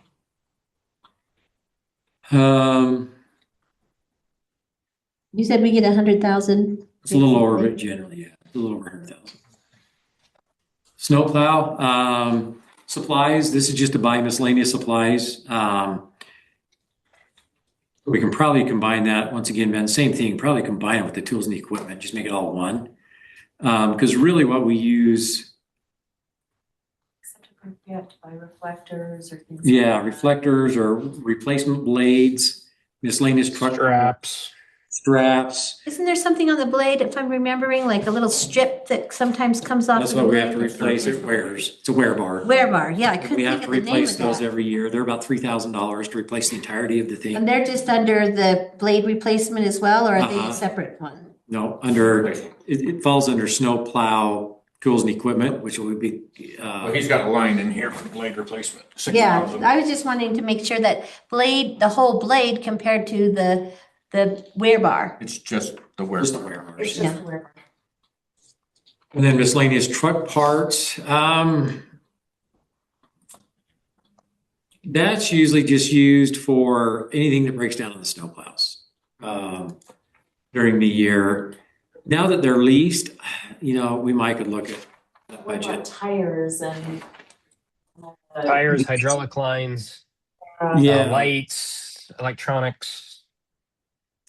but that's also kind of in the supplies as well. So, I mean, it's a budget line item we keep in there. We don't always spend all of it. Sometimes we do spend, depending on, our plows are now leased, so generally they're fairly new. So we just almost don't replace tires on them too often before we give them back. And since we use the trucks for winter and summer, is the budget that you have for both of them, one's in another spot or is this for year round? Yeah, we don't use them a lot during summer. Okay, you're not using them for that was part of, I thought, leasing these trucks because they could be used for other purposes. They do have dump beds on them if we need them, and they have been used a few times for the dump beds. But mostly now that we have the loader, we use that a lot more. Okay, Mostly just for plowing. In fact, the next round we go, we're probably gonna get one without a dump bed. Saves us about $20,000. I was gonna say it's cheaper, right? Do we include the lease for the loader? I did. It for the loader, it's a fixed item out Okay, there. so we did have it. Yeah. I made some notes off to the side which ones were going to leases, Awesome. and it was a fixed, not a variable. Because it was split between roads and something else, Water. water. yeah. Loader's right there, loader and service truck. It wasn't a principal and debt interest, so it was not a variable item. Yeah. Done and perfect. What would be the annual maintenance? That's a good question. Never had them all the way. I know, I'm just. I actually had a resident ask me that question. I went back and tried to figure it out one day, another resident, and I was trying to calculate it because he had this very same question. I said, well, I don't have a lot of history to go off of because we've never had them that way. So I tried to come up with some numbers. It would probably cut our maintenance costs in half. So we've got some roads that are, still almost new. What does it take every year? What do we do every year? So, Not counting when we have to redo them. so generally so here's my thought. So like the roads we just finished, probably after it depends on what we did for them. So like the ones that we just put the slurry seal on, we should come back and put a fog seal over those here in a couple of years. Probably 50, 100,000 to do that. But some years you might skip an entire year after that. Oh, But he has a I remember the project, formula, yeah. the pavement management plan, and that will be rotating through everything so that they won't get so bad that it takes so much to redo them. And They'll they're be all on, on they'll be- different timelines, so it works out. Yeah, so it works out. So once we get all these roads, so normally we keep about 400,000 is what we historically kept in that budget for maintenance. And if we just So what we get keep from the that- state, I mean, that would be the dream. That's why I'm like, wow. We could get Yeah. on top of this and stay on top. The challenge is gonna be getting all these roads over here, the worst roads are the ones that need to be done, and Biggest expense. biggest, again, they're our biggest expense. It costs about $20,000 if we have a huge, like, fail spot to fix. Potholes, usually 4 or So we have 5,000. another fund we get to add to that because of the Yeah. water. Pothole, 4 to 5,000. Okay, let's Um, keep going. Road salt, where do we get to? Supplies, okay, we've got road salt, that's just what we spent historically, that varies depending on the year. Last year, we spent about 26,000, And we still have. and we still got half a shed full down there. So I just thought, maybe if we just keep that budget the same, in case we need the salt, if we don't, it goes back into the budget. Right? Yeah. But if we have a bad year, like 3 years ago, we had a really heavy year, we used about $60,000. We had like 9 months of winter that year. Yeah, so it just varies year to year. We needed it, though. All right, Fuel, once again, the fuel is just a whatever, it depends on the year, how much of that we use, not a lot of vary. The interesting thing was, I think we fill all our plows from our service truck. So historically, that budget item has been zero last year. Or sorry, the budget was there for 5,000, but we didn't spend any in the budget because Toby's going down and filling up the service truck, The roads budget. With, the tank on the back of the Yeah. service truck, and then that would be used to fill the plows. So it came out of the roads budget for the plows. So we got to make that track a little better. okay. But that's about the budget we keep. Snow plows, repairs and maintenance. Once again, this is oil changes, whatever we need to do there can probably be combined with some of those. The other ones are equipment and tools for blades and all that stuff. This one's do tires, oil changes, stuff like that. Parks, chipper days. section. Last section, chipper days. So we've usually had 10,000 on that. Now, we don't have any expense for chipper days. The county comes up and does all our chipping. So, Don't we sometimes have our staff help though? but here's Kind what I of thought. finish? We do, and that comes out of our fire fuel mitigation budget. Yeah, that's why I was That's what pays our confused. wildland, Or we're volunteering our time. or we're volunteering our time. Yeah. So we don't have a lot of money that we ever spend on chipper days. So my thought was, if we keep, so I've been talking to the state about getting a grant for our city to have a chipper. This way it can be used periodically throughout the year when we need to chip stuff. The state thought we'd have a good chance at getting a grant for a chipper, so I thought maybe we put a little money aside in that for a grant match. So that's what that 5,000 is. It'd be a grant match towards getting a chipper. And it'd be good for our mitigation crew when they're in town. They could actually make money in town with it if we're doing residence properties, so I like Yeah, it. how many have they, like, a couple summers ago when they did quite a few of them, how many homes were they able to do residences? They did a few, right? The cherries. They did like a half a dozen a few years ago when we had them in town, a little more. Residents would pay our city to have them come out and do it. This year, we've got one resident that's paid us so far for And a it's big piece early. of property. Yeah, so we'll offer that every year. And if we have our own chipper, that just makes it much easier. Easier. Do we have a date for Chipper Day this year? And are we planning on buying this? If this goes through, would we buy it on? We wouldn't be using this money for this May. We would maybe buy it for the fall chipping day for next year's budget. next budget. Yeah. But we'd still do one in May this year for the residents. Crossing our fingers, yes. Okay, No, I can't give a date yet. okay. State won't let me right now. Well, County. and the county has to be available too. Yeah. That's- It all depends on- Might not be. The county So, might not I've be talked I think to available. they the would county. really like to help us because it's gonna be such a big fire year for them. Well, They might be gone. I've talked to the county. We've got a tentative date, but they don't want to release it yet until we can verify that everything's gonna be okay. And it can vary if they get called on fires. It's a busy year this year. The state's already been called 3 times to different states, and we've been on 2 of them. PTR budget, that's just a carryover. Whatever they spend that on, I'm not sure. $500,000? City celebrations, that one I did bump up. That's our Woodland Hills Days, Maple Days, all that stuff. That one, we went just slightly over 14,000 last year, like 14.2, so I bumped it to 14.5. Yeah, and our meal costs a little bit more every year, and then we just have, some of the costs cost more, and this year it is that, I actually was looking at that, I'm like, can we bump it to 15? Just, it's the 250 celebration, and we wanna do some extra things, so. Well, do we have anything coming from any grants or anything with 250? We may. That'll come potentially from the county. I'm working on that right now. Thought we had something, somebody. Something in the works, we just don't know yet, so. Yeah, So- that'll be about $1,500. Okay, and if we get that, then, yeah, we're good. Miscellaneous sprinkler part, so our repairs and maintenance, this is really, so sprinkler repair, that's just, we put 2,500 in there. We have various repairs through the year on our sprinkler system, stuff like that. I've been setting aside about 10 grand a year to replace our trail, as it goes around the park, because it's falling apart. Last year, we did about 10 grand of trail replacement.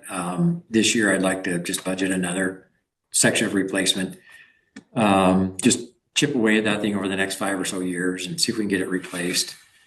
And then playground equipment, this is kind of a big wish list item. We've got lots of feedback that they would like to see that replaced and get some better equipment. So I thought if we start budgeting, maybe we can do some pieces or something like that at a time.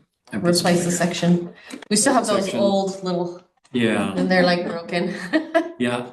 So I thought maybe if we start budgeting for a little bit of that, we Does can this start include chipping away at it. When we had these chips videos- / rubber as well in that 10,000? Yeah. Okay. And chips we replaced We last spent- year, so we should be okay this year. Well, it depends on how much compacts. I mean, we have to go out and measure it. You know, when we first put that equipment in, we kind of had a fundraiser or whatever, different citizens got together and raised the money amongst themselves to buy the equipment originally. I don't know if they would be interested Sounds like in a doing great that job for again. PTR. Yeah, I don't know if they'd be interested in doing that again, you know, people who use that equipment might There are want to grants you can put actually stuff in. apply for. And it could be the match to the grant, if you found a grant for playground equipment.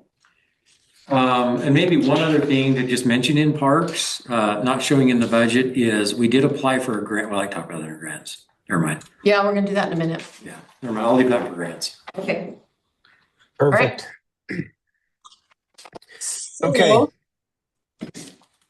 Go, Janet. No, are we gonna go through and take turns? Yeah, so well, what I want to first start with here is let's go to the yellows.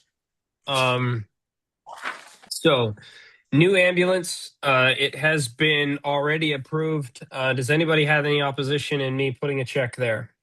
Nope. No, Perfect. Okay. Also, pavement management plan, believe this is what, Ted, is this phase 3 or is this phase 4? 3.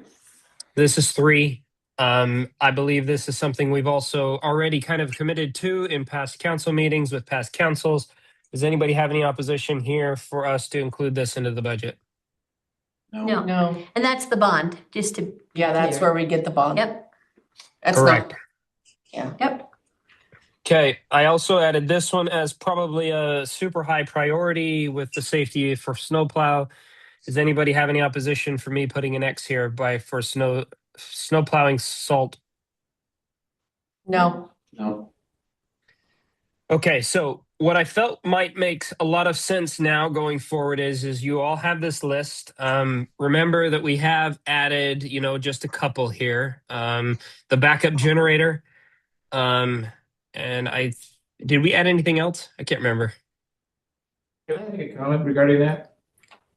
Please. Oh, Eric. Yeah, I can understand why we want to have a brand new piece of equipment. That's the best solution in the long run. But until we can get that money, I want to propose a solution that's a lot less cheaper, or a lot less expensive as a temporary Okay. stay. The generator the city had before, that they hadn't used for like 15, 20 years, I bought it at auction. I put 10 grand into it. I fixed it. Every month I run 30 minutes every month, and it runs smoothly. I can use it to power one of our water pumps, right? One, I think, out of the two that's in the lower. Yeah. It's already got the hookup for it. The only thing it doesn't have is the cable. And it could also be used to power this entire building as well. I'm gonna let the city use it at no expense, just cover the fuel costs. But you have to find a cable. And you guys sitting down, how much these cables cost? Yeah, what was that number? It's crazy. 25,000 for the for a cable? building, Yeah. so the generator is the minimal cost of that 130,000 is to get the building set up, to be able to set it. To switch. That's what the big cost is. So I thought there's no exterior concrete. Alan had it already wired. He told me he had already wired it. It's not. Okay. We came and looked at it. The water thing is pre-wired. The booster The is. booster is, but you can come from the booster to the top if you need to. We are, yeah, so the booster is pre-set up for the generator, the buildings and all, that was the big expense with the building cost. Generator was fairly minimal, it was the work that you used. Okay. Alan came and looked at it, found out it hadn't been wired. Oh, okay. That's like my Well, fourth If we one. want to use any facility in a disaster, when the power grid's gone out, we need power. Now, the fact that we don't have any electrical connections here is a bummer, but we can use a generator to pump electricity into the building via extension cables. Okay, so I've got Okay. I got four generators. I've got a 48,000 watt propane natural gas generator, and I've got a diesel generator that's about 10,000 watt. So I can get power into power computers, communications equipment, things like that. And the city doesn't pay anything for it because I already own them. Well, my nonprofit organization owns them. Okay, or the Be Ready Academy. That resource is available if we have to a cabling system of power. What do you call that thing? The power box. Distributor? The distributor. Distribution box. If we just had a distributor that city owned that I could plug in 10,000 watts into, then we could funnel power into the rooms as we need it. It's not enough to power probably the heater system. That's probably a big one, but you can keep lights on if we had at least some connection done for lights. In the fire department, you just need to be able to open those garage doors easily, right? And lights. No, we actually have got all of our vehicles stay plugged in all the time so that they're ready to go.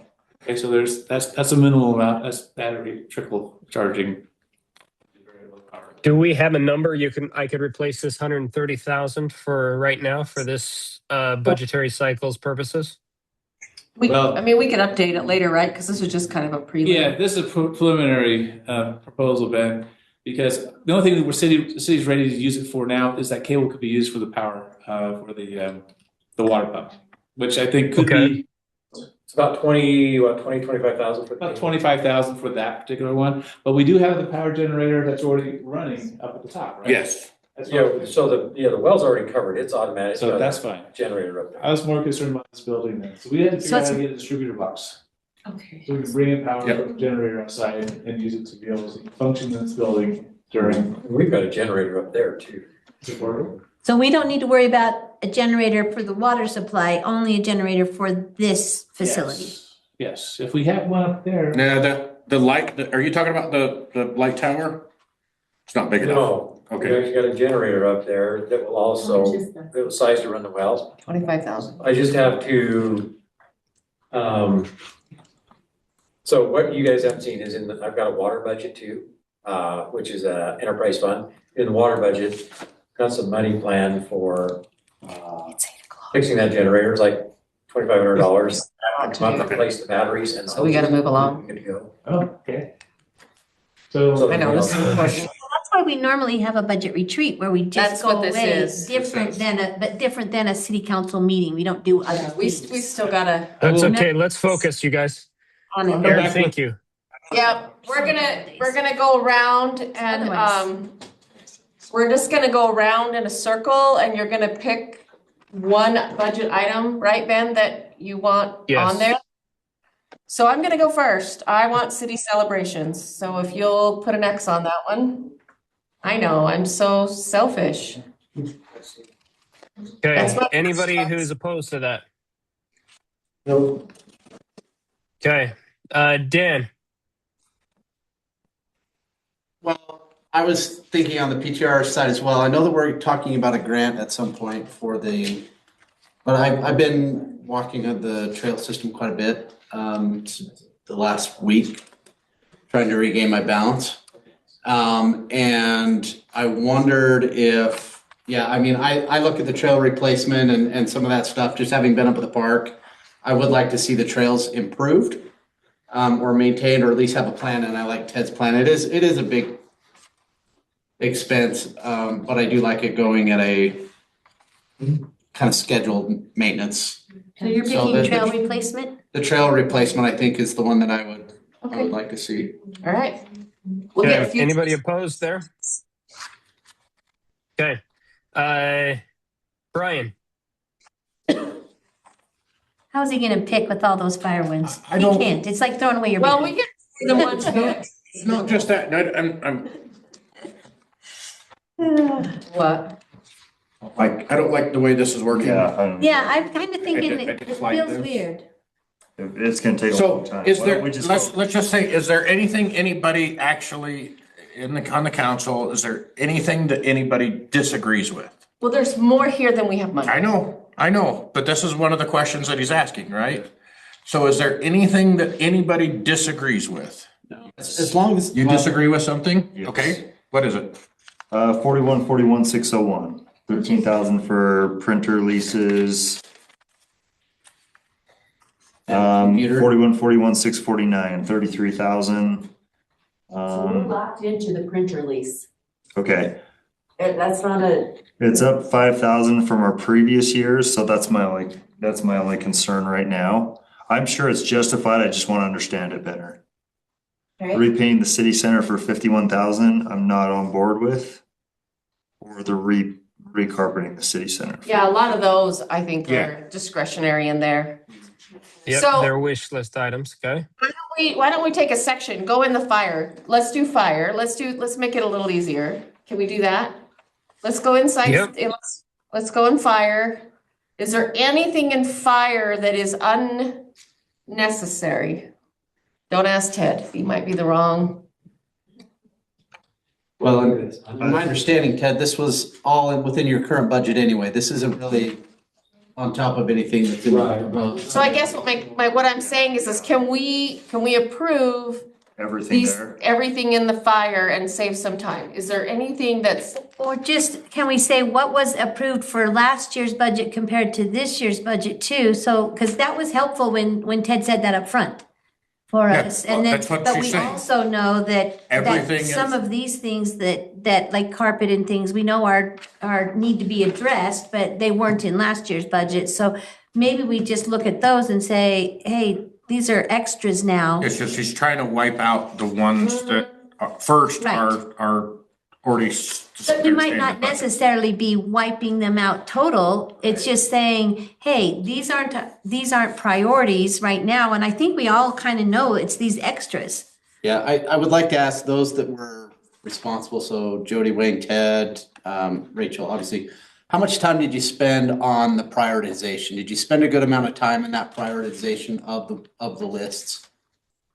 I would say from my aspect, that's tough because everything to me is priority. I agree. So. Well, the only reason I asked, Fire, but yeah, I spent a little time looking at it, trying to decide. because really that's gonna help, at least help me decide where we should really focus our time and attention on those initial approvals, right? So if I took this, the total priority one amount is $80,000. So if we gave everybody their priority one item that they list, it's $80,000. Mhm. Priority two, 48,500, priority three goes down to 26. Priority four is $150,000. So if I'm looking at a gap of about $200,000, right, between our approved and where we're at, if priority one, if the thought has been put into the priority ones, I'm almost willing. To just say, If it's good. that's, if it, yeah, at 80 grand, I would much rather just do I hate to say it, a bulk approval. Yeah. Just because I know the thought has been put into the priority, but if it wasn't, then I'm not, then I mean, if it wasn't, if it was just kind of For me, ones were one of those things of, we've gotta get this stuff done, like digitizing the records. agreed. We've gotta get it done, cause there's no way if we have a fire again, Yeah, someone's that's gonna the- have to haul out Ben, can you put X's on the ones and see where we're at? Yeah, if you Well, I already go up, did them. go look at the fire budget, Yeah, I actually ranked that one, so it's Yeah. not like, so I just ranked it one through 9. yeah. I'm honestly leaning on the fire and the EMS budget. I'm actually really comfortable with it because you've already said it's kind of already within budget. It's just how you see the priority of the spend. Yeah. It's these other things. Like, for example, Jody, you've got, and again, I'm not Nope. trying to, you've got $1,000 for city center building signage as a priority 1 expenditure. And it's probably because you're hearing about it, people saying, complaining about it or whatever else, and you know, et cetera, et cetera. If that $1,000 needs to be spent for a new sign, I'm fine with that. But I just want to make sure that that would be like, if we only had $1,000 left in the bank, we're like, okay, what's left? Are we really saying the new sign on the building is the new sign is going to be? Difference between, oh, if he's taking it out of roads, then you can take it out of there. Here's the thing, I don't believe, Ted and I differ in this area. Sure. If I have a budget and I don't need it, I'm not gonna spend it. Sure.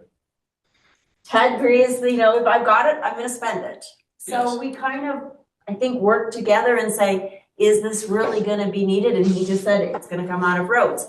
Okay, well then, take it out. It's Sure, just okay. one of those things that happen to deal. Okay, and I again, I'm not critical of anybody's priorities at all. Yeah. I just want to say, because for me, if the priority 1 falls within our gap. I want the locking mechanism on I- the door. Does anybody disagree with that? No, I would agree. Also, Mayor, I noticed that, Ben, it you was know, right above where you just did the red. Jody had pretty Scroll well back down. prioritized every single thing she had on Right there. And yet, and a lot of the fires prioritized, and even some he put at 5, 6, 7, 8, 9, but still, we're probably gonna put it in there. Those were a list of orders. And, but I noticed that on roads and on, snowplow, there's only 1 or 2 things that are prioritized on But that. most of it is. And yet they are priorities. So I think that if we're looking at just 1 and 2s based on what they put on, some of the main expenses don't have a 1 and 2 on them. There's you've put some on them since that we've printed out this copy, but, Can we put I red on just the wanted to be retaining wall? aware of that, too? that there are some So- additionals, ones Does and anybody twos. disagree with that? What I would like, well, I think, Ted, this year, have we got the funds in your budgets You to do get the geotech survey done likely on the wall? This year. Just do it red for now, though. 'Cause I don't feel comfortable making, I mean, I know this isn't the final, Yeah, but it so- does when we're just barely kind of getting the gist of what everybody's so I think asking we for. find that I would budget like to this be able to year. digest To it. do the engineering. Out of first. this. Yeah, so again, we can Space. leave it, Same with those. I've we seen just those don't signs. say yes at this point. We get the geotech Yeah, we're survey not done. deleting it, we're just We're not just not saying saying, yes. I'm just having you make it red because we're not saying yes to it I like yet. Can I ask about digitizing? And the audio system, does anybody, does In the large anybody, room? can we make that red as well? Yeah, definitely. If anyone disagrees with me, I'm just trying to like get through this. Thank you. Okay, So so Lydia, if we're just trying to move, let's just go through here. So planning and zoning, anybody have a problem with me putting X there for planning commission? Yeah, we're good. And I think building, we need our Building. subscriptions and all of X, that. That's. yep. Okay, Yeah. then let's jump down here to EMS. Okay, I'm just- gonna kind of go through priorities here. I mean, I don't see how we can really That's them take all. things out of fire and EMS. I think you just So give those EMS X, that's did not a go lot of up. money. It's not the original, it's not last year's budget. It did go up, but there are reasons for that Yeah, besides. there's not Yep. a lot there, there's not a lot in there. Okay, let's go road- to public roads here. I mean, Streets, really- obviously, we need the engineering. So I think these two are, I think we better move on these. I brought that up because I think if we don't, we're gonna get in trouble. Yep. So are we getting proposals for the engineering? Because, I mean, I know that the engineers require a lot, but 35,000. That's That's a- multiple projects, right? Yeah, and those are just the design, and then one's the construction. That has to go out for bid, right? The engineering? Engineering, no, we can request, if it's under 50,000, we can request three I don't like to call them bids in engineering, but 3 proposals. 3 proposals, okay, as long as we do 3, Like an then RFP that's or fair, something. yep. Okay. Yeah. So we have that one down there that says 3,500, not sure what this one's for. That goes away. That one could go away, Make it red. because if we're I'm so not sure bossy. yet. We're not moving to capital, we're not doing capital. 4,500 Saving. will look good, right? Yeah, do those 2. Road supplies, we need them. Yeah. And I like the combining and giving Ted some flexibility with how he spends that money. Okay, so that Snowplow. Well, section's done. he, Snowplow I had no Yeah. objections with. Yeah, snowplow, let's do them. There's not much there. Yeah. PTR, give PTR. PTR needs Chipper theirs. days, I agree. Does anybody object to those? Yeah.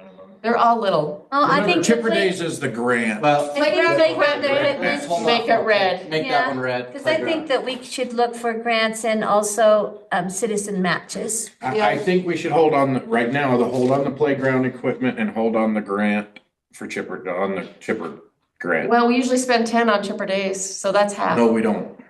Oh, We just but say we we budget it for it. budget for it and then we don't. See, I'm okay leaving that in the budget. It's important Let's that see we how we end have, up, because we're down to Chip days. 233,000, so. But we don't have, but we've cleared a lot. So we are already done with PT or with parks, snowplow. okay, just in case we I think it need needs to that. go back. I think we need to leave Chipper because that's our fire mitigation. It's not a park and trail I thing. don't want it red. I think it should be under fire So, mitigation, but What this. because that's this what is- we're training our citizens to be, No. We're not saying we're getting rid of Chipper Days. right. Okay. But we're talking saying about, I know what we're talking about. Dropping $5,000 out of a match that'll Right. possibly go to a grant to buy a chipper. Right. Doesn't have anything to do with Chipper Days, not at all. Oh, okay, so that's an equipment. That's a piece of equipment. But I thought he. Doesn't have to do with Chipper Said Days. that we would be doing our own chipping rather than the county doing it, and that's why we wanted No. a chipper. No, rather than the county. No, Just if the county's still gonna come to chip. But with our chipper, not If theirs. we have a chipper in between that one, our cruiser out, Okay. they can go around and use. Okay, so we're still It's waiting an on them. equipment. Okay, let's just work our way back up slowly, Ben, and see if we missed anything. So let's just, Okay, am I leaving that X or not for the On or chipper off? grant? I think it should be Off off for now. For now. Yeah. okay, off for now. If we're not unanimous, let's just take it off for now. Well, We can always come back. okay. Good conversation. So let's just kind Okay. of make sure we don't miss anything. Let's just work our way up. We did all those, so let's keep going. We gotta move this along. Oh, wait, okay, Why are we here. up to the bottom, this here? All right, If this pays for itself, I don't see. Yeah, you any gotta reason X why we all of wouldn't those. X all those. Yep. It's just like the ambulance pays for itself Okay. with the sale of the fire. let's not miss any. Make sure everybody watching. Yep. Okay, so then all the Jody stuff. Great. It's not Okay, really well- Jody's. Let's start at the top and Oh, work yeah, down. let's do Let's these. just work at the top and work down. Yeah, Well, I we're think we almost need all, done. we need all of the mayor I stuff. agree. All of those. Pretty low item. Okay, Italy. do the first one, 4,500, On the second, and the and second. if we're leasing the others, that's an We're automatic. already on the hook for that. We gotta do that one. Yep, Yeah, we Repairs and need the maintenance. 20, I think. We gotta have Polaris. We don't have a choice. Okay, now it gets King. interesting. do, landscaping, We need the digitizing, I think. yeah, If absolutely. we had a fire, Well, you had questions Steve, on What was your question? advertising. Yeah, so it seems like a lot. Have we gotten bids on that? so On this is what? from the prison. It's the cheapest, the prisoners do Oh, it. we trust that? Oh, yeah. It's white, they do it's all the it. white collar guys. Yeah, They, yeah. they do it for other people. And so that, Thing. I don't, like I said, I would not be prepared to do it all this year. For sure, yeah. There is no way, that's a total price, so Are there other companies that? do you wanna put the 13.5 on it? I That's what- don't That's think, what Ben's doing. I Okay. talked to all the other recorders, they said UCI is the best. Mhm. They'll even take it up to the state archives for us once it's done and once they have it all indexed and on an external hard drive and yada, yada, yada, and then they transport it to the. Okay, state let's put an archives. X on that. The reason this is so, been so I mean, Jody's been asking for this I clear want since the the mat fires. too. Are you She had okay to with have this the though, fire, Steve? she had to have the Yeah. football team come and carry boxes out of our files during the fire. Does anybody care about the front entry mat? If we need that, that's. Yes, fine. we need the mat. It's a safety It's thing. nothing. It is a safety thing. Somebody could trip over The it. landscaping for Well, now, it's a ghetto thing. It's only $5 We grand. are We ghetto. have to keep it up. I mean, where, are we just talking about, like, is it over on that side? Help me understand where it is. Just It's this over on the whole other front of side where the somewhat bark chips are it. Okay, that have blown all away or are gone. okay. Yeah, let's do that one. I'm okay with that. The All right. bridge needs replaced, yes. Yeah. I mean, We could get something off of KSL for a lot cheaper than that, but Yeah, still put the X there though, because we can always change the number. Okay, let's skip that one for a minute.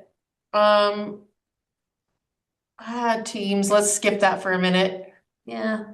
You know what? I think it's, Let's just do it. That's an easy one. That's an easy. and it's gonna save us in the long run. It'll save us. Oh, yeah, you're right. I remember that. You said, I that do- pays for itself.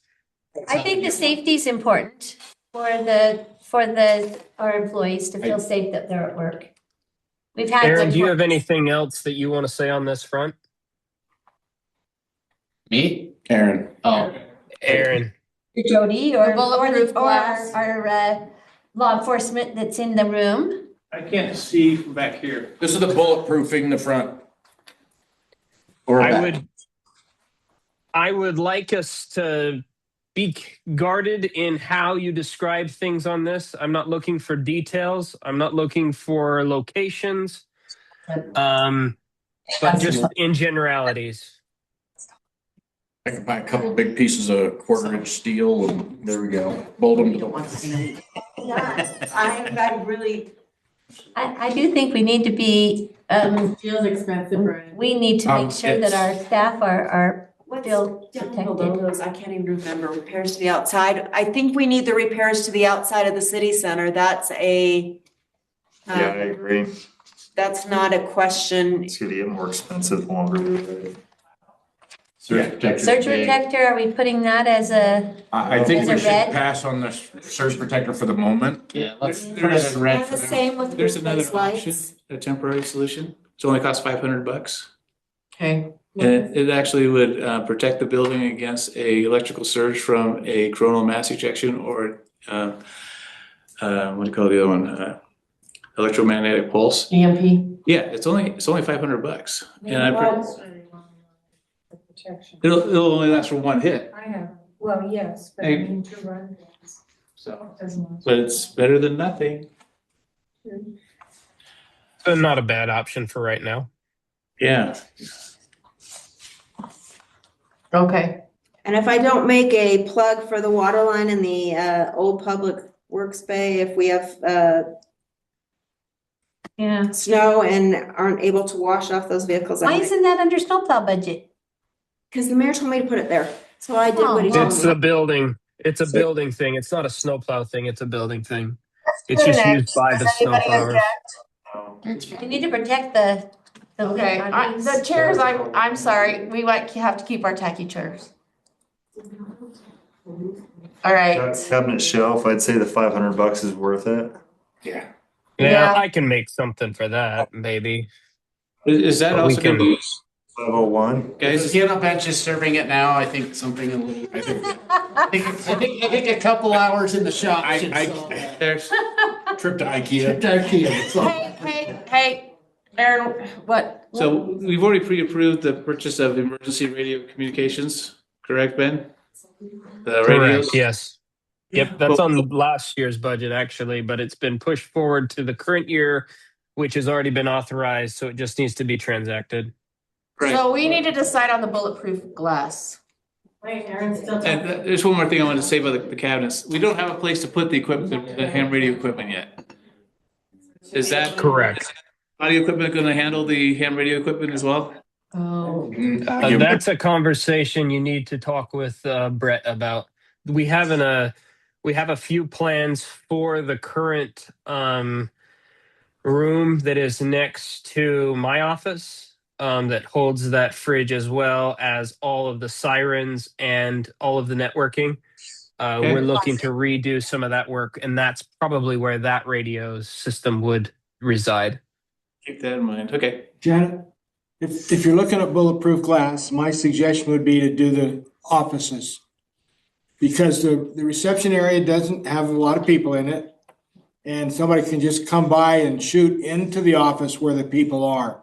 That would be a first priority, rather than the reception glass and maybe leave that for another year. You can put security film on that glass so they can't break it and walk in, which would be a very useful tool. If it's not going to be bulletproof, you can put a very inexpensive film on there that makes it breach proof. That's what a lot of the schools are putting. So it'll buy you time to escape or get your gun and fight back. Yeah, so I think we still, since we're not approving exactly numbers today, just concepts, so I say we put next there. Does anybody object, is what I'm asking? Does anybody object? Okay. Aaron, what would I shift that number to loosely? Let's just A leave, lot less. I would say we leave it there, leave it at the 12 right now. I mean, Okay. We can adjust it. Salem spent north of 50 on theirs. Yeah. Okay, so what's left? I know that one. We'll come back to that one. What else is left? Is there anything? And we still have money left, you guys.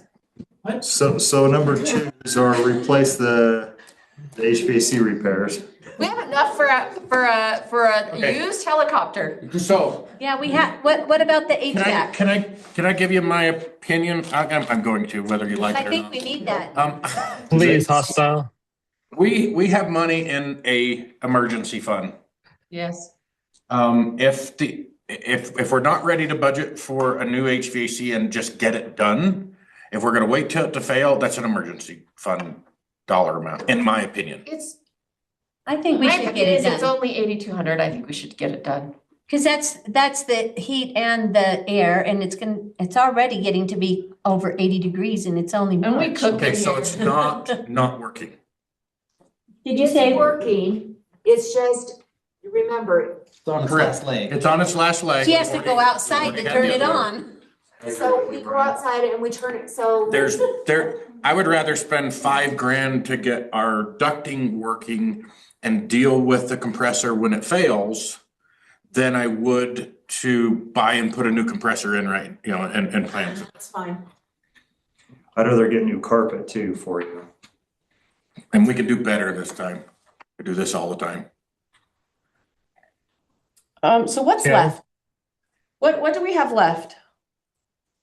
So repainting, which I think we can do in a much better, cheaper way there. So recarpeting, we've got replace the retaining wall. We've got the HVAC system. We've got the audio in the large multipurpose room. And we have the building signage. And it sounds like that's already in road, so don't worry about that. Replacing the city center with LEDs, the backup generator cable, and then Let's new do that. chairs. What about new chairs? I mean, Jody did Well, bring a we don't visual. know about that backup generator cable, what that's is that the 25,000? Yes.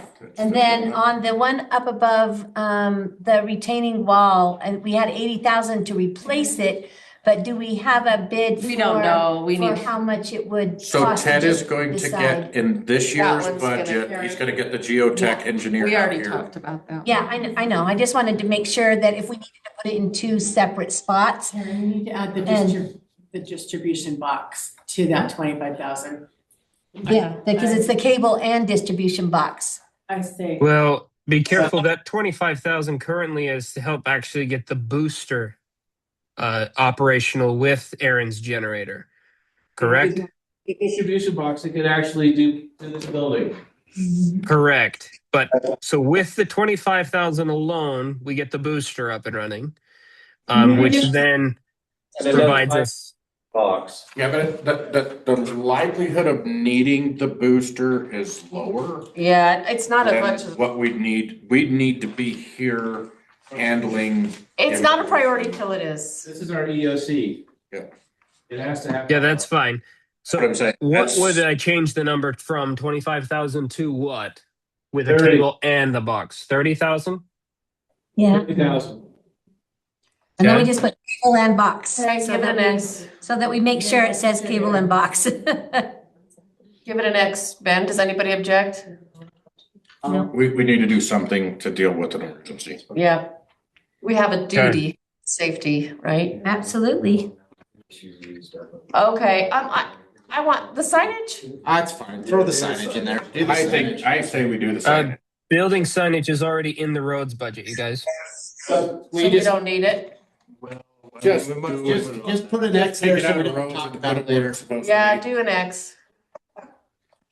And remove the red. Well, I like the red.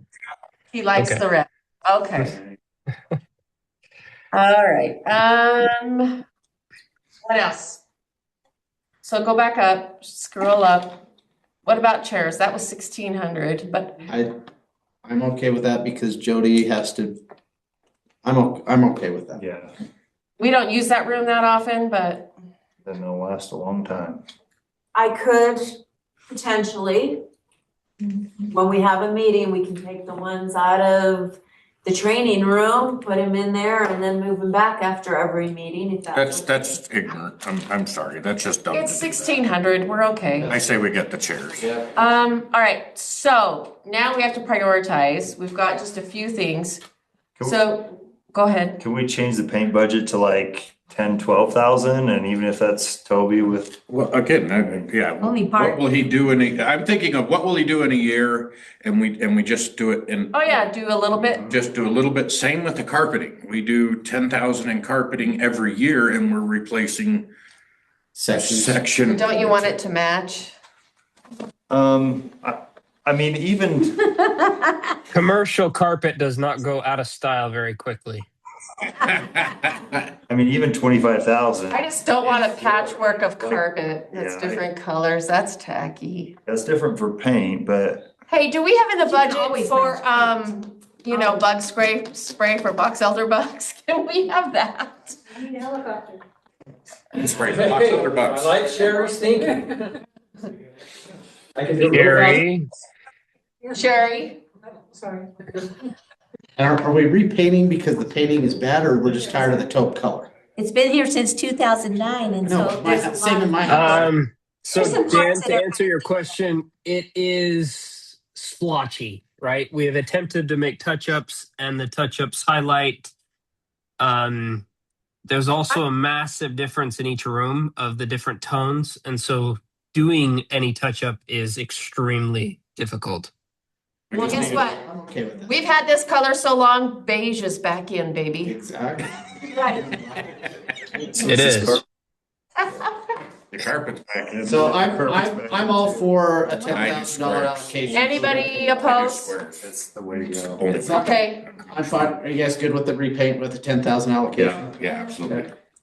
so HVAC, Let's hit, well, hold on, let's hit the carpet. Are we gonna do anything with the carpet? Yeah, he put it in as 25. He changed it. But he He hasn't- changed it, but are we, We're to 43,000. yeah, we're running out. Yeah, so now we're getting to the nitty gritty. I'm a hard pass on for that. 25, we could do everything on that side of the door. Not have to worry about this side of the And door for we can now. do this side later. Especially when those casinos. So we're go in up. the city office. So where it says sections, put city offices, and that would, How about one, Jody? What's your opinion? Which of what's left, what's of most priority to you? This is your budget. we'll put an Oh X my there God, too. No, I mean, It's the council's budget. it's not my budget. I know, but. Your request that the mayor told you to request. Would you request the HVAC repairs and replacement or over, I'm gonna hard pass that one. Well, I'm into saying change that to repairing the ducting, So that our. $5,000 to repair the ducting. And if the compressor goes out, we'll pull it out of the emergency fund. Yeah. That's what it's there for. I'm Okay. in agreement with that. I'm okay with that. I like it, I like to use it till it's done, Yep. right? I don't know how to spell baffled, so we'll deal with that later. LD, not ULD, but that's okay. All right, My opinion would be the carpet in the hallway and unfortunately the training room are the worst, but they'll probably always be the worst. Mhm. Because our fire People come up Because we from suck. down below, go in there, their boots are covered with junk and everything like that. Product, I was gonna say, what about like They're the laminate? only ones Some of looking those at it. laminates are really nice. really nice, and they hold up well. Yeah. Well, maybe just refloor. I'm okay with waiting. We get it cleaned, good, and see how we go, maybe another year. Okay, so what else is left then? We've got really- some flooring options. We've got the retaining wall. We've got the audio system and the LEDs. No. And necessarily, we don't have to burn the whole thing. We could say, okay, 38,000 is now headed to, a capital outlay for fire, right? Or a capital outlay for basically dumping it into a savings account. Exactly. Yeah, I don't wanna spend it just to spend it. Structural engineer that says Or it's falling apart, you need money to fix Yeah. that. Yeah. That's what the emergency Exactly. funds for. How much is in that? Yeah, Well, we plan to. we don't have to 250,000. finalize it all tonight anyway. I think we just stop here for now. Send it all back to us Send with it this back. now, and then we have time to kind of ponder it. We can look at it some more, Okay. but let's end here. I'm also gonna propose that we take a 5-minute break, Mm-hmm. stretch, go potty, and then we'll go back. And we will resume. It shifts. Yes. no, you're good. Okay. Yeah. That's why I'm here. We need $50 in there. We for a need to new get look rolling. in the men's Hey, bathroom. Janet, Yes. is there anything else any of you guys need from me, or my contributions would be assistive or helpful? I think you're good. Are we having a Good. closed session here? No. I have nothing. Okay. We might. We might. I was thinking that we might, We'll just, text Okay. you if you're. If you do, text me and then I can rejoin. But if not, Yeah, I'm we'll gonna go hit text the beach with my short people. So you. Have fun. thank you all. Appreciate you. Bye bye. thanks. All right.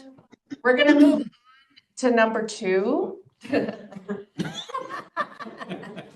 I looked at them all. Did anybody have any questions on the financials? I actually already asked the questions that I had. I emailed Jody and asked her some questions.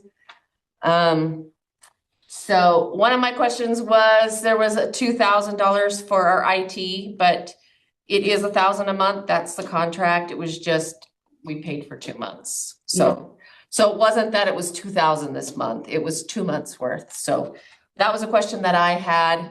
And were there any other questions? Is everybody good there? Mm-hmm. Okay. And just a reminder, this one doesn't reflect the changes you guys made with the March 10th amended budget. Those will come in your March financials. Okay. Yeah. All right. Ted, update on city grants.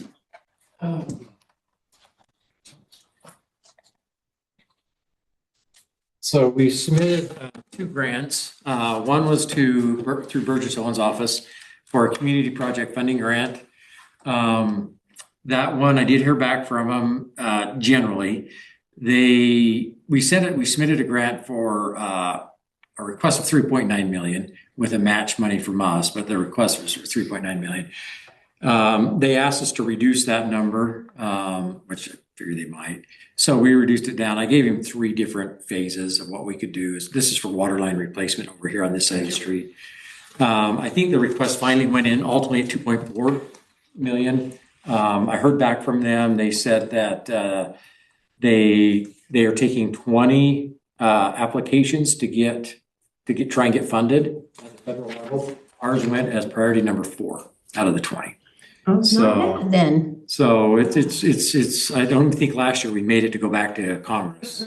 So there's a good, he's really pushing it. Devin is the guy I worked with, and he's going to really try to push our. and I know that I sent you that note from Senator Curtis's office that said they have a similar grant program that for the Senate, and that she's going to be his office is going to be sending me that information as soon as it's available, and we can also apply for that as part of it. Yeah. But it comes from a different funding stream. Right. So that one's in. We'll just wait to hear on that one. And then we submitted a grant to the Utah Outdoor Recreation Grant Committee for a pickleball court. And that's to get a grant to put a pickleball court up at the park, and just waiting to hear on that one. A grant got submitted. Super competitive. Super competitive. I mean, we'll do the pickleball court if we get the grant. If we don't get the grant, probably won't do the pickleball court. But it is kind of competitive. We got some good feedback on the grant application, so we'll see how it goes. Really competitive. Yeah. Okay. Anything else? Selling engine 192. That is And Brian. next, is that Brian? That's Brian. Okay, so I've asked to put this on here because we are looking at a considerable sum that we should be receiving for selling that, and so we need to vote on it. And we've talked about it a little bit, but does anybody have any questions? Would you put it on the auction? So it will not go on the auction site. It will most likely go on, there are a few sites out there that have, that they're really catered to this type of equipment, and we'll get our best return for it. There's one site that'll actually come out and send a professional photographer and everything else. If we decide to do that, I'm getting their terms and conditions, so we'll talk through that. But it will go on, we're gonna list it. And what we're, the thing that we have to balance is how fast do we want it to move and how much do we want to get out of it? The faster it moves, the less we're gonna get out of it. Well, we're not in a huge hurry, right? We're not in a huge hurry, other than we'll need to pay back the ambulance when that happens. But we haven't found one of those But we yet. haven't found one of those yet. So it'll be that question. I've not posted it yet. I need to have this vote per our ordinance to actually post that. So I've kind of been doing the research, getting, estimates on it and things like that. And then we'll just have to determine what we want to list it for rather than an auction, because we could end up with very little out of it. And a lot of the sites you see where they're selling them for next to nothing, and then other sites they're selling them for huge amounts of money.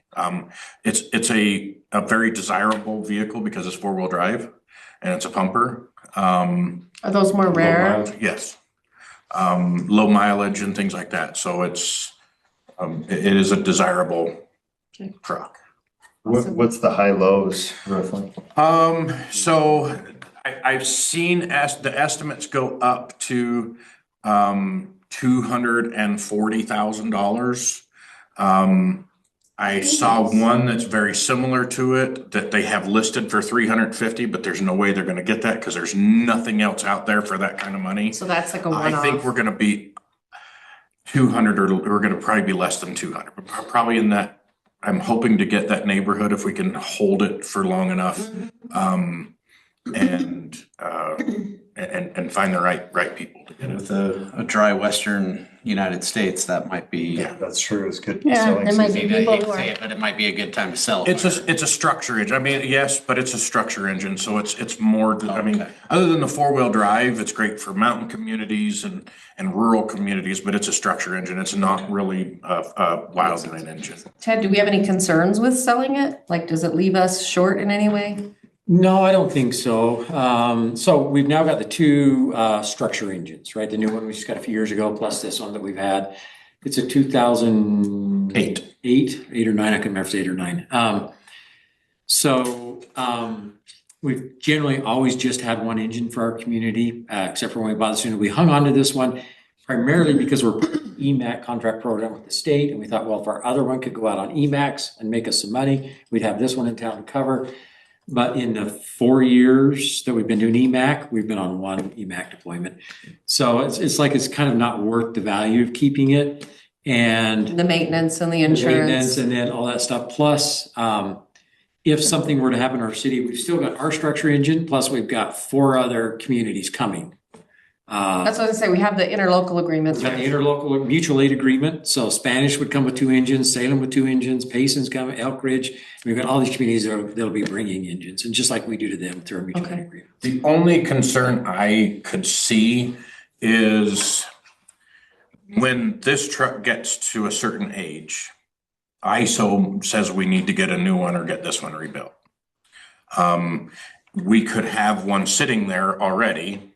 There are options where you can actually lease one while you're getting yours done, or we order another engine and do the same kind of thing. We'll have to do an investigation on what that takes, because a rebuild is really expensive. It takes a long time. And they determined before it was better just to buy a new truck. So we'll just do that investigation when that time comes.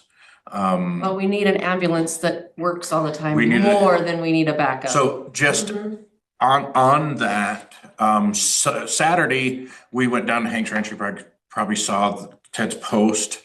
When I got back from Hank's, I needed to fill up the gas in the pump on that truck.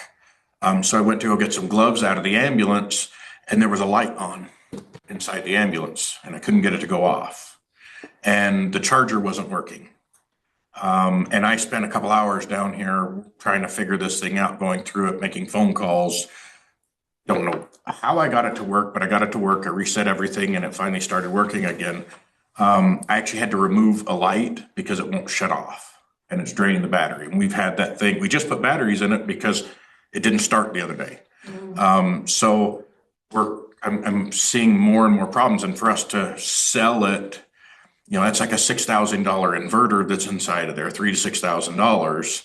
And for us to sell it without that, it's going to, decrease that value. So we really need to jump on this sooner than later. I'm continually having issues with that ambulance, and trying to keep it roadworthy. I have a question for you, Ted. When we bought the new fire engine, we were also going to start a capital fund for replacement of a new fire engine in the future, but we got rid of a lot of our capital project for roads. So are we no longer saving money for the fire We truck? talked about the leases. Yeah. And So we can either switch to a lease or like this one right now, it's just we got a bond for it. So we're Right. just paying a bond. So I just wanted to make sure that everybody knows that when we talk about all of these different moving parts, that we have changed our mind through the last few years on how we might have a fire engine and keep one in town all the time. And it's a safety issue. We don't want anyone to be concerned that we won't have service if we sell one. Right, no, Yeah. we will never go without service in the city. Yeah. I just wanted to make sure that in case anyone's listening or wants to listen. Okay. Awesome. Any other questions?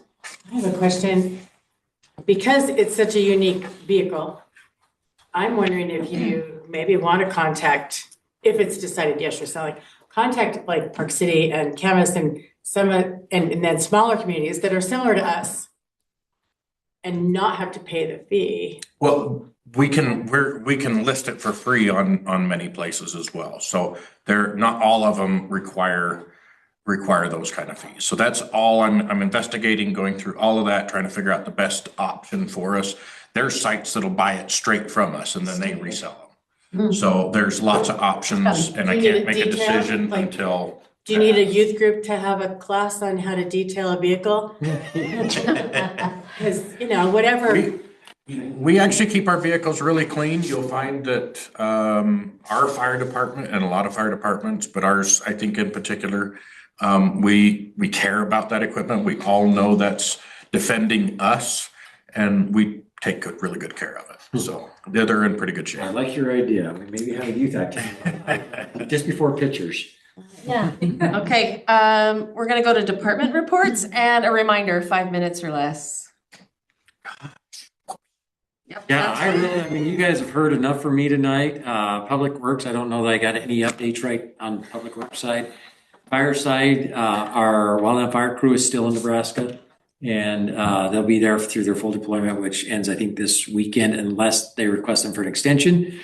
But at the same time, while our crew's been up there, Texas has also been requesting more people from our state too, again. Wow. So I think it's going to be a busy year, which is bad for the fire environment, good for our fire crew because it makes the city a bunch of money. But so I think they'll be pretty busy this year. We do have, like I said, we've been coordinating some mitigation work in the city as well with chipper days, and the state's been coordinating some stuff. So continue to work through that with them through some agreements and stuff like that. When do you think we'll be able to announce the date for the spring chipper days? I've been When the telling county residents, lets me. I tell residents, we usually do it sometime towards the middle to end of May or beginning of June. That's what I've been telling you. Is that maybe the same possibility? Keep telling them that. But keep remembering that if the county crew gets called off, Yeah, they don't come. they're not gonna be here, and so you have to have a way to get rid of those branches possibly yourselves. Yep. They're already out. Do you want them to start, do you want citizens to start No, doing it now? no, we'll send an announcement. We'll make. Just to make sure. Well, I know, but I'm There have just- been several doing it. Yeah, I've seen several of them doing it. With the good weather we've had this year, I think Right. people are getting excited. They're out clearing their lots, which, Mhm. I mean, it's a good thing they're clearing their lots, right? Usually if they call us, Jody's gonna tell them, stack it back away from the street for now. And then when we get ready for chipper days, then you can bring it out to the street, but stack it somewhere away from the street right now. That's what we Yep. tell them, although not everybody calls. That's the a city, fire so- hazard too, stacking all that. Yeah, Yep. Okay. I wanted to clarify, because I've been getting quite a few calls. yeah, everyone's Just in case excited with the anybody good wants to weather. know. So that's all I have unless you have any questions. Wayne, anything from code enforcement? Yes, it is. Just update, I don't have any code enforcement, but planning commission has finished the review of the general plan and gave the last segment of it to the mayor, who's putting it together. I understand that he's given you some of the initial reviews. Yeah, we have a section I need to work on. 72 pages worth. Steve worked hard on it. He, I sent the mayor some. as The well. plan is in May to have a public hearing, which will be accumulation of all of your comments into it and so forth, and a final document that will be available to the public for them to comment should they want to. So that's the timetable we're on. okay. Thank you. All right, we'll skip the mayor's because he's not here and he's trying to have a vacation, but I don't know how much vacation he's gotten. So Councilmember Hutchings. So I missed our last planning commission. I was busy with stuff from work, and so you heard what mine had. Okay. Councilmember Jones. So we're gonna be kicking off a safety meeting. I think we're gonna do one on the 16th, which it should be right before we start our like. April 16th? days. Yeah. Okay. Maple Days. Maple days, all that stuff. Maple So, Fest. yeah, we'll probably have a safety meeting and start some of that stuff, but we'll send out an announcement, so we're all. Oh, sure. Okay. Anything else? All right, so Councilmember me. So newsletter time reminder. I got a Wayne's World today, I noticed, so thank you. And then. Who Is it my agreed to turn? this month? Who? Yeah, which council? I've forgotten what I've I agreed to. forgotten. It's on my computer. I'll send a text. Send a reminder. I to- kind of forget which month is I'm supposed to do it. Yeah, I actually have a little sticky note somewhere. I'll find it. I know where it is. I'll tell you before the meeting's over. Just when it's not my turn. And then I thank you, Ted. You know what I was thinking? I asked last time for the posts up for a banner for our events. You know why that's even more important? And they did, I noticed on Sunday that the posts were up. But when they start construction on the roundabout, we're gonna lose that other spot. So that one's gonna be really critical, so thank you. We'll have to move that other one up there. Yeah, I noticed that. Yeah, so thank you. Toby did a great job. Yeah, thank you for that. We do have Maple Fest coming up. That is April 18th. And so there is the Maple Canyon Ward, the primary children at the Maple Canyon Ward on April 17th. They're gonna go up to the park and just clean it up. So they're gonna bring garbage bags and rakes and gloves and shovels and pooper scoopers. And they're just gonna clean up the park and get it really nice. They requested, and Ted already, we coordinated that to make sure the water's on so they can spray off the pavilion and everything. They're just gonna freshen up the park before the Maple Festival. So that's awesome. And they're inviting anybody that wants to come and help. What time? I have a flyer, but it's 6:30 to 7:30 PM at the city park. And if it's longer. 6:30? Uh-huh. So Friday, April 17th at 6:30, and they gave me a little flyer that I'll put in the newsletter and I'll get it posted. Because the 18th is the Maple Fest. Because the 18th is the Maple Festival. I do have a question on the Maple Festival. one of the things that Amanda asked me to do was get the flag ceremony, and I don't know who did it last year. No, we used to have the stands all the time. Wait, Can't do it. did the VFW do it last year at I think Maple it Fest? was, yeah. I need to. I know they did it the Woodland Hills days. Hills Days, they may have been Maple Fest, I don't think. You can reach out to Bill Collins, cause he was, I think, involved with that. Okay, He's going on a mission though in a couple of weeks, so. I know, Get but a hold of him now and get a contact. I'll call him tomorrow and just ask him who. Yeah. Okay, I can do that. Perfect. And then I think that's all.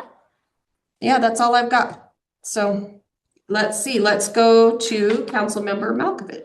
Okay, so earlier tonight, I sent you an email with the slide deck of 121 slides that kind of a wrap-up of the legislative session. We had 1,016 bills that were introduced and numbered. We, as the Utah League of Cities and Towns in Woodland Hills, we tracked 243 of those bills. And in the end, out of all the bills, 541 were passed. The slide deck I sent you is kind of divides it up in between the housing and land use bills that we thought were most important. All 243 are not on that slide deck of 121. So housing and land use, revenue and taxes, water, economic development, elections, homelessness, public safety, general government, and transportation. They're kind of put into those categories.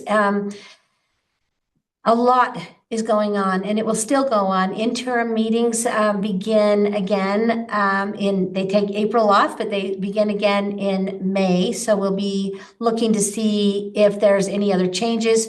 Some of the things that didn't pass are going to be brought back up, and we'll start seeing those in the committees. It's starting in May. Again, like Jody said, we'll talk about some of them at the league meetings in St. George.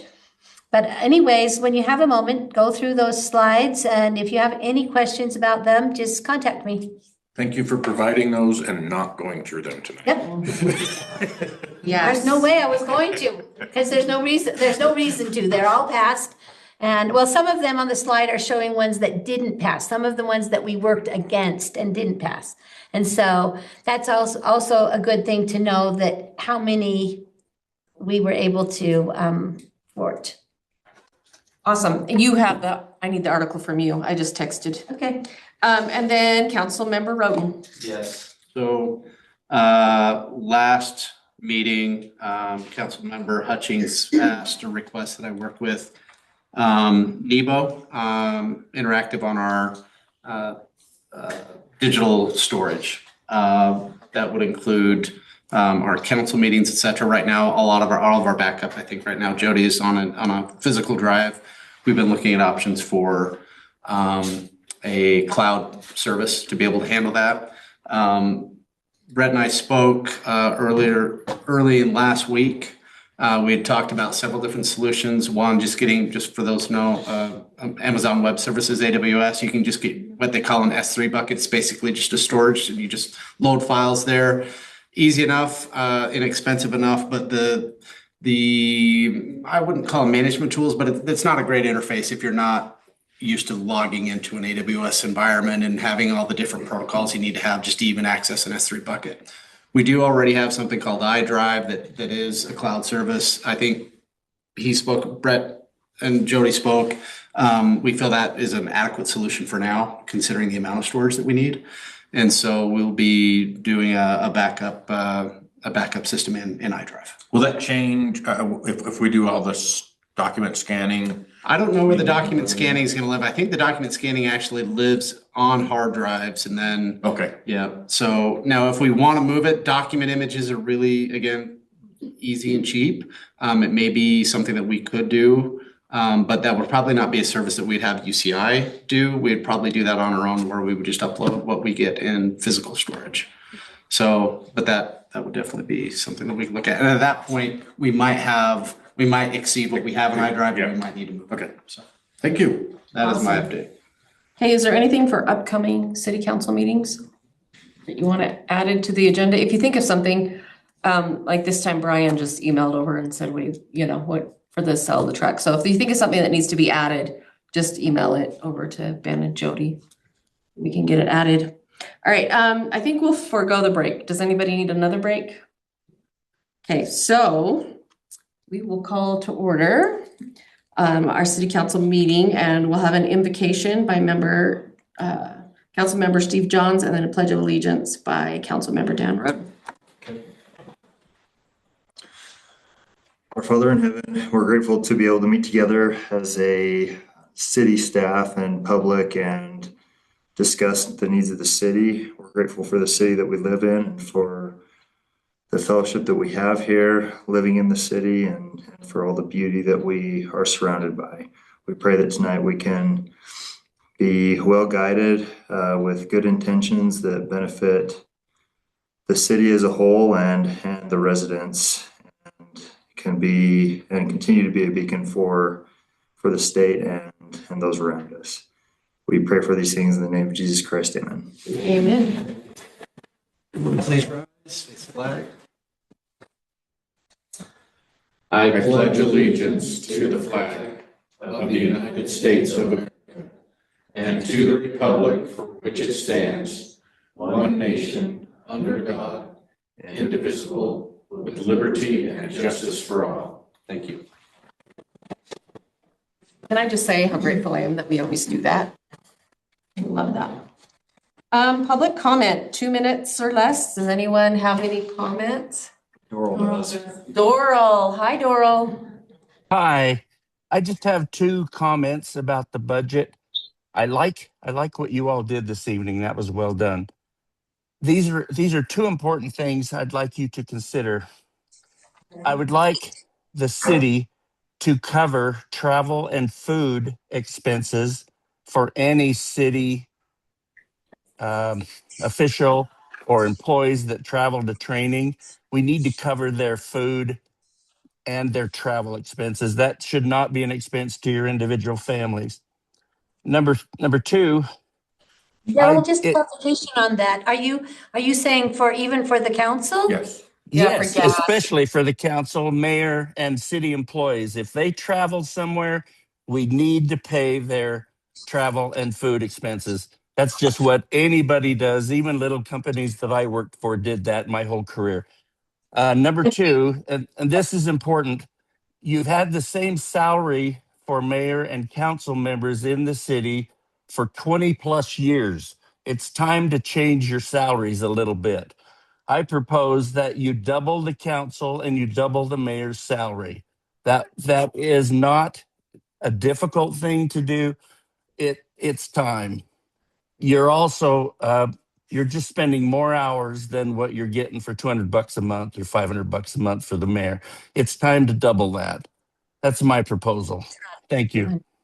It's $160 a month. Yeah. Right. I remember 87.62 every 2 weeks. One time I was at a meeting and everybody said, how much do you make? And there's some that make over a few thousand a month being council member, and they have full staff.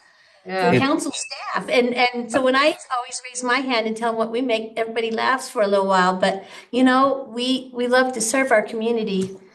And But it shouldn't be an expense to your family. I'll give you a third one too, since I get to talk for just another second.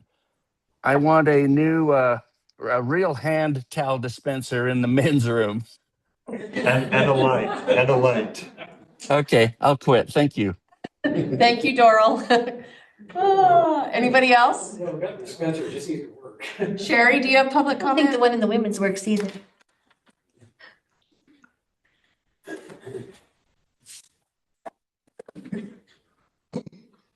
My comment is brief.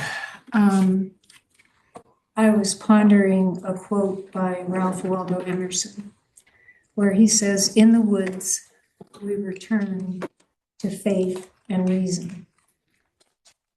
And I think this applies to Woodland Hills for sure, because we are in the woods, and to let you know that the citizens who have voted you into the council positions that you're in have a great deal of faith in you. And I appreciate personally the reasoning process that you all went through tonight with regards to the budget. I have a comment about safety and internet or IT that perhaps may be helpful. Because the city ordinance codes are in a PDF document, you can search them for the word safety or whatever. I had something, it's happened twice up in my neck of the woods where there have been 3 small children, and I was greatly concerned for their safety. 2 of them were very small, were on tiny wee motorcycles.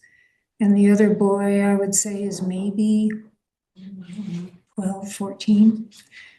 And gosh, if something happened to those little boys, laying it down or not following traffic rules, there's supposed to be an adult with them. And I think if somehow between Steve and safety and Dan and IT, not only for us as a community, but there's a lot of people from out of city that come up in my neck of the woods, maybe letting Elkridge know or Payson, Salem, what we're putting out there to our citizens regarding safety. And if it could just be, an address, a website address. I thought about a welcome packet, but who really reads paper anymore?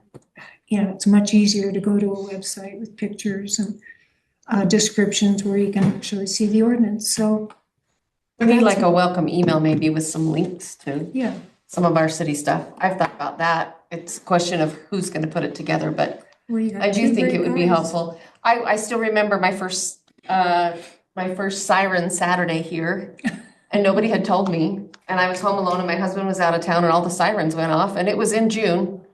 And I was like, I called my kids, the sirens are going off. I don't know what's going on.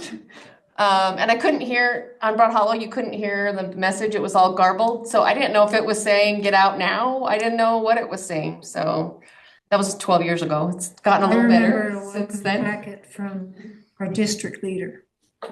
But never anything Yeah. from the city. And I think something could be put together to inform our citizens and keep us safe.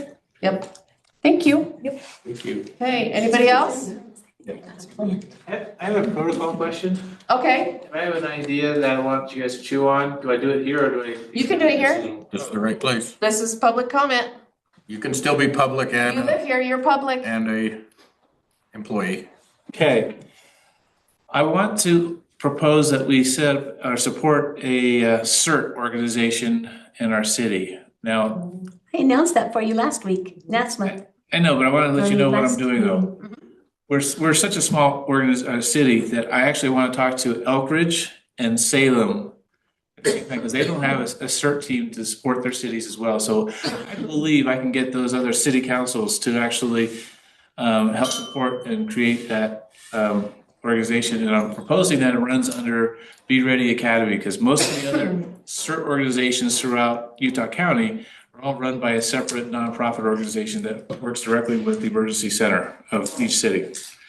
And then that entity can actually apply for grants to help fund that organization and get the equipment they need to support a city such as emergency food, cooking capabilities, or tents and stuff like that that could help support us in an emergency. So I just wanted you to chew on that, guys. So I don't know if it was part of their CERT organization, but it was CERT members and CERT equipment. And I've been on a number of fires in other cities where we're doing mutual aid.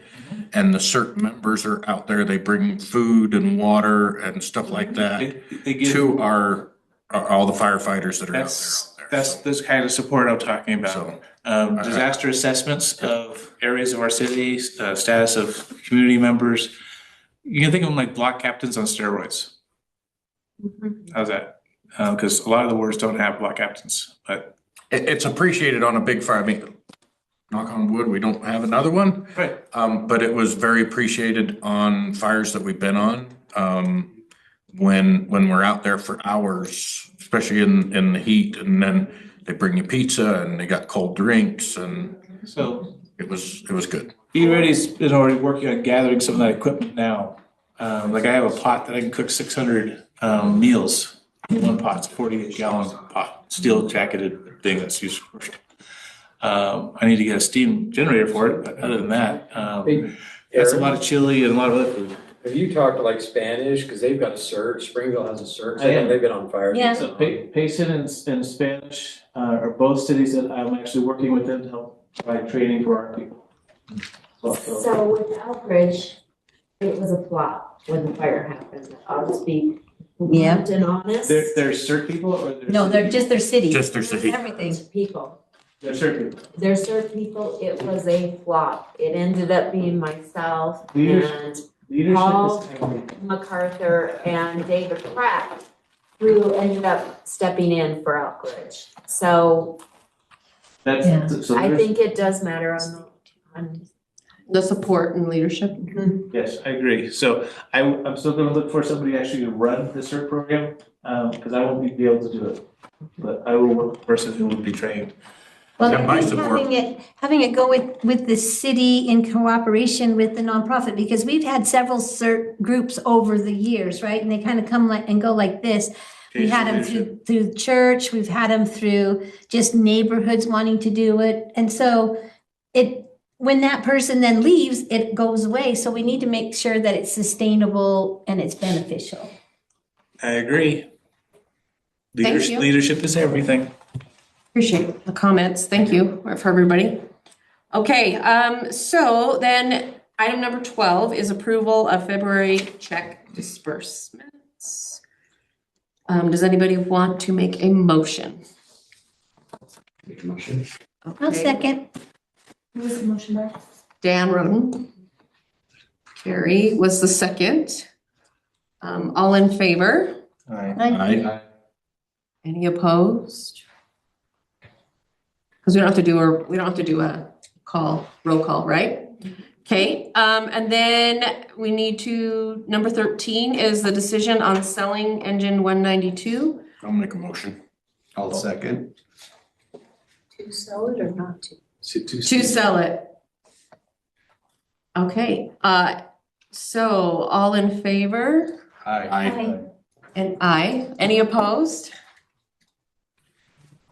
Okay, both of those motions pass. Do we need to go in closed session? You have an update. I'd like to see if we have an update.